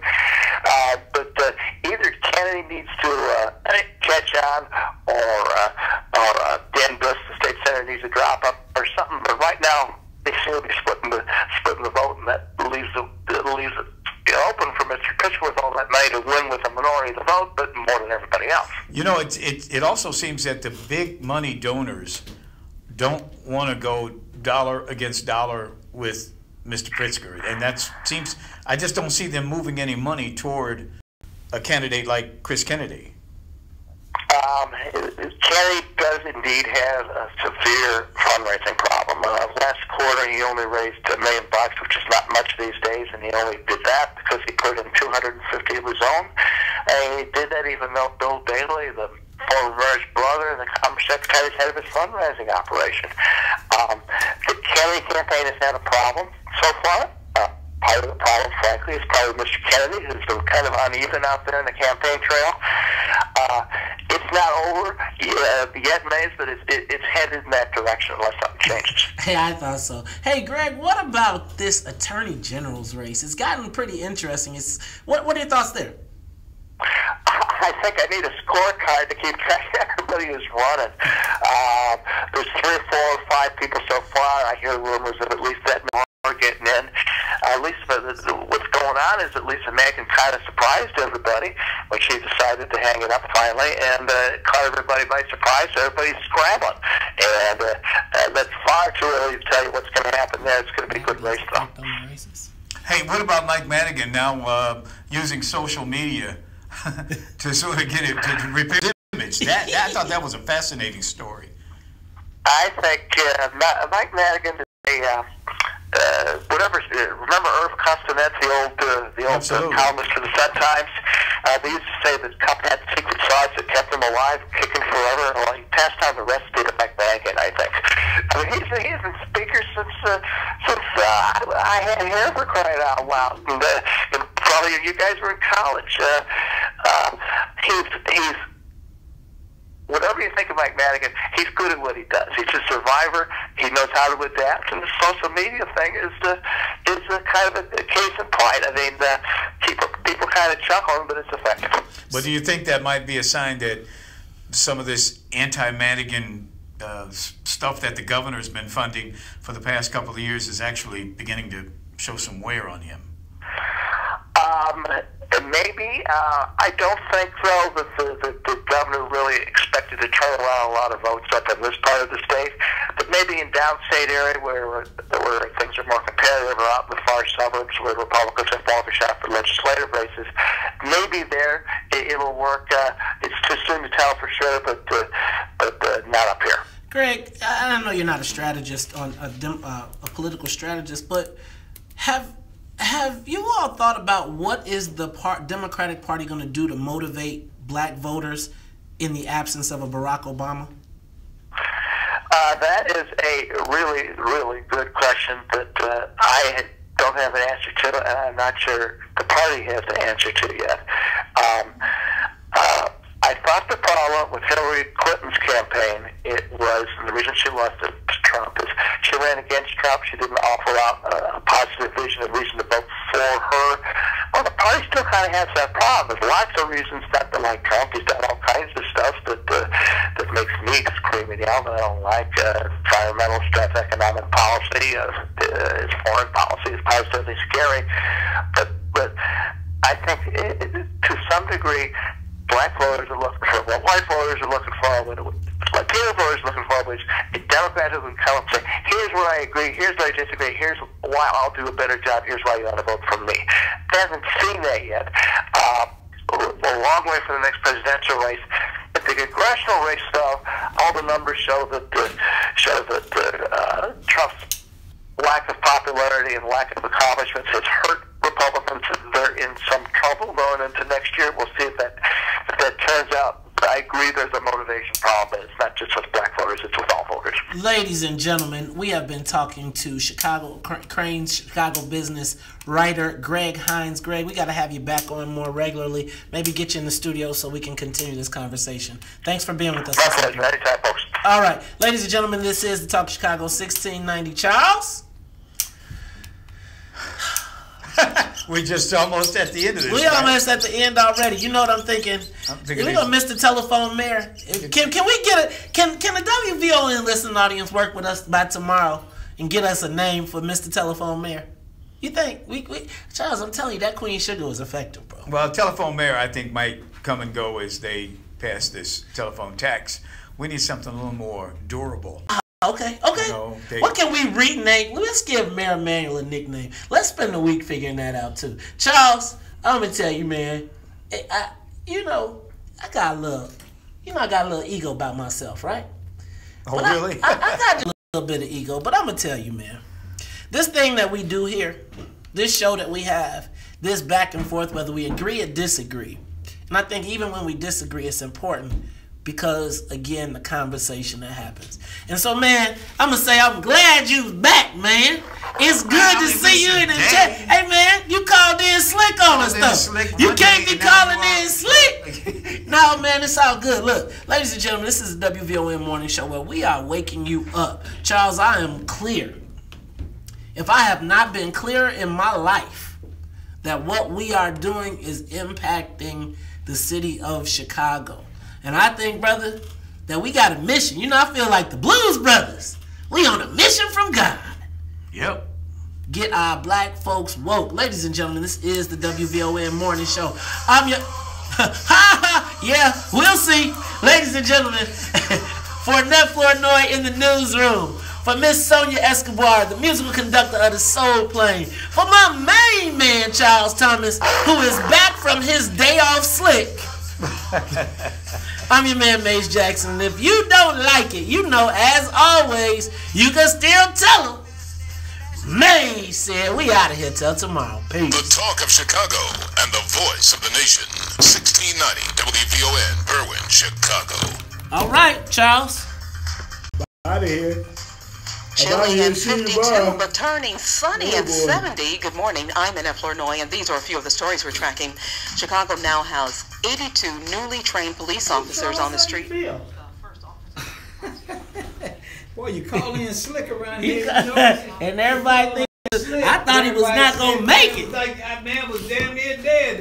You wasn't dead, man. You wasn't here. You like the old faithful. He was on life support. You on the faithful. Look, man, when I woke up and I saw my text, you know how you wake up and I see a text, I was like, ooh, we got a juicy news story. It was like, I'm not going to be here tomorrow. I'm calling in. I don't feel well. All right, y'all. We out of here. All day Sunday, and you don't have any, you go, man, hey, I can't get up and do this tomorrow. I been sleeping 2 days. Been sleeping 2 days. We all right. We'll be back tomorrow. Peace. We'll be back tomorrow.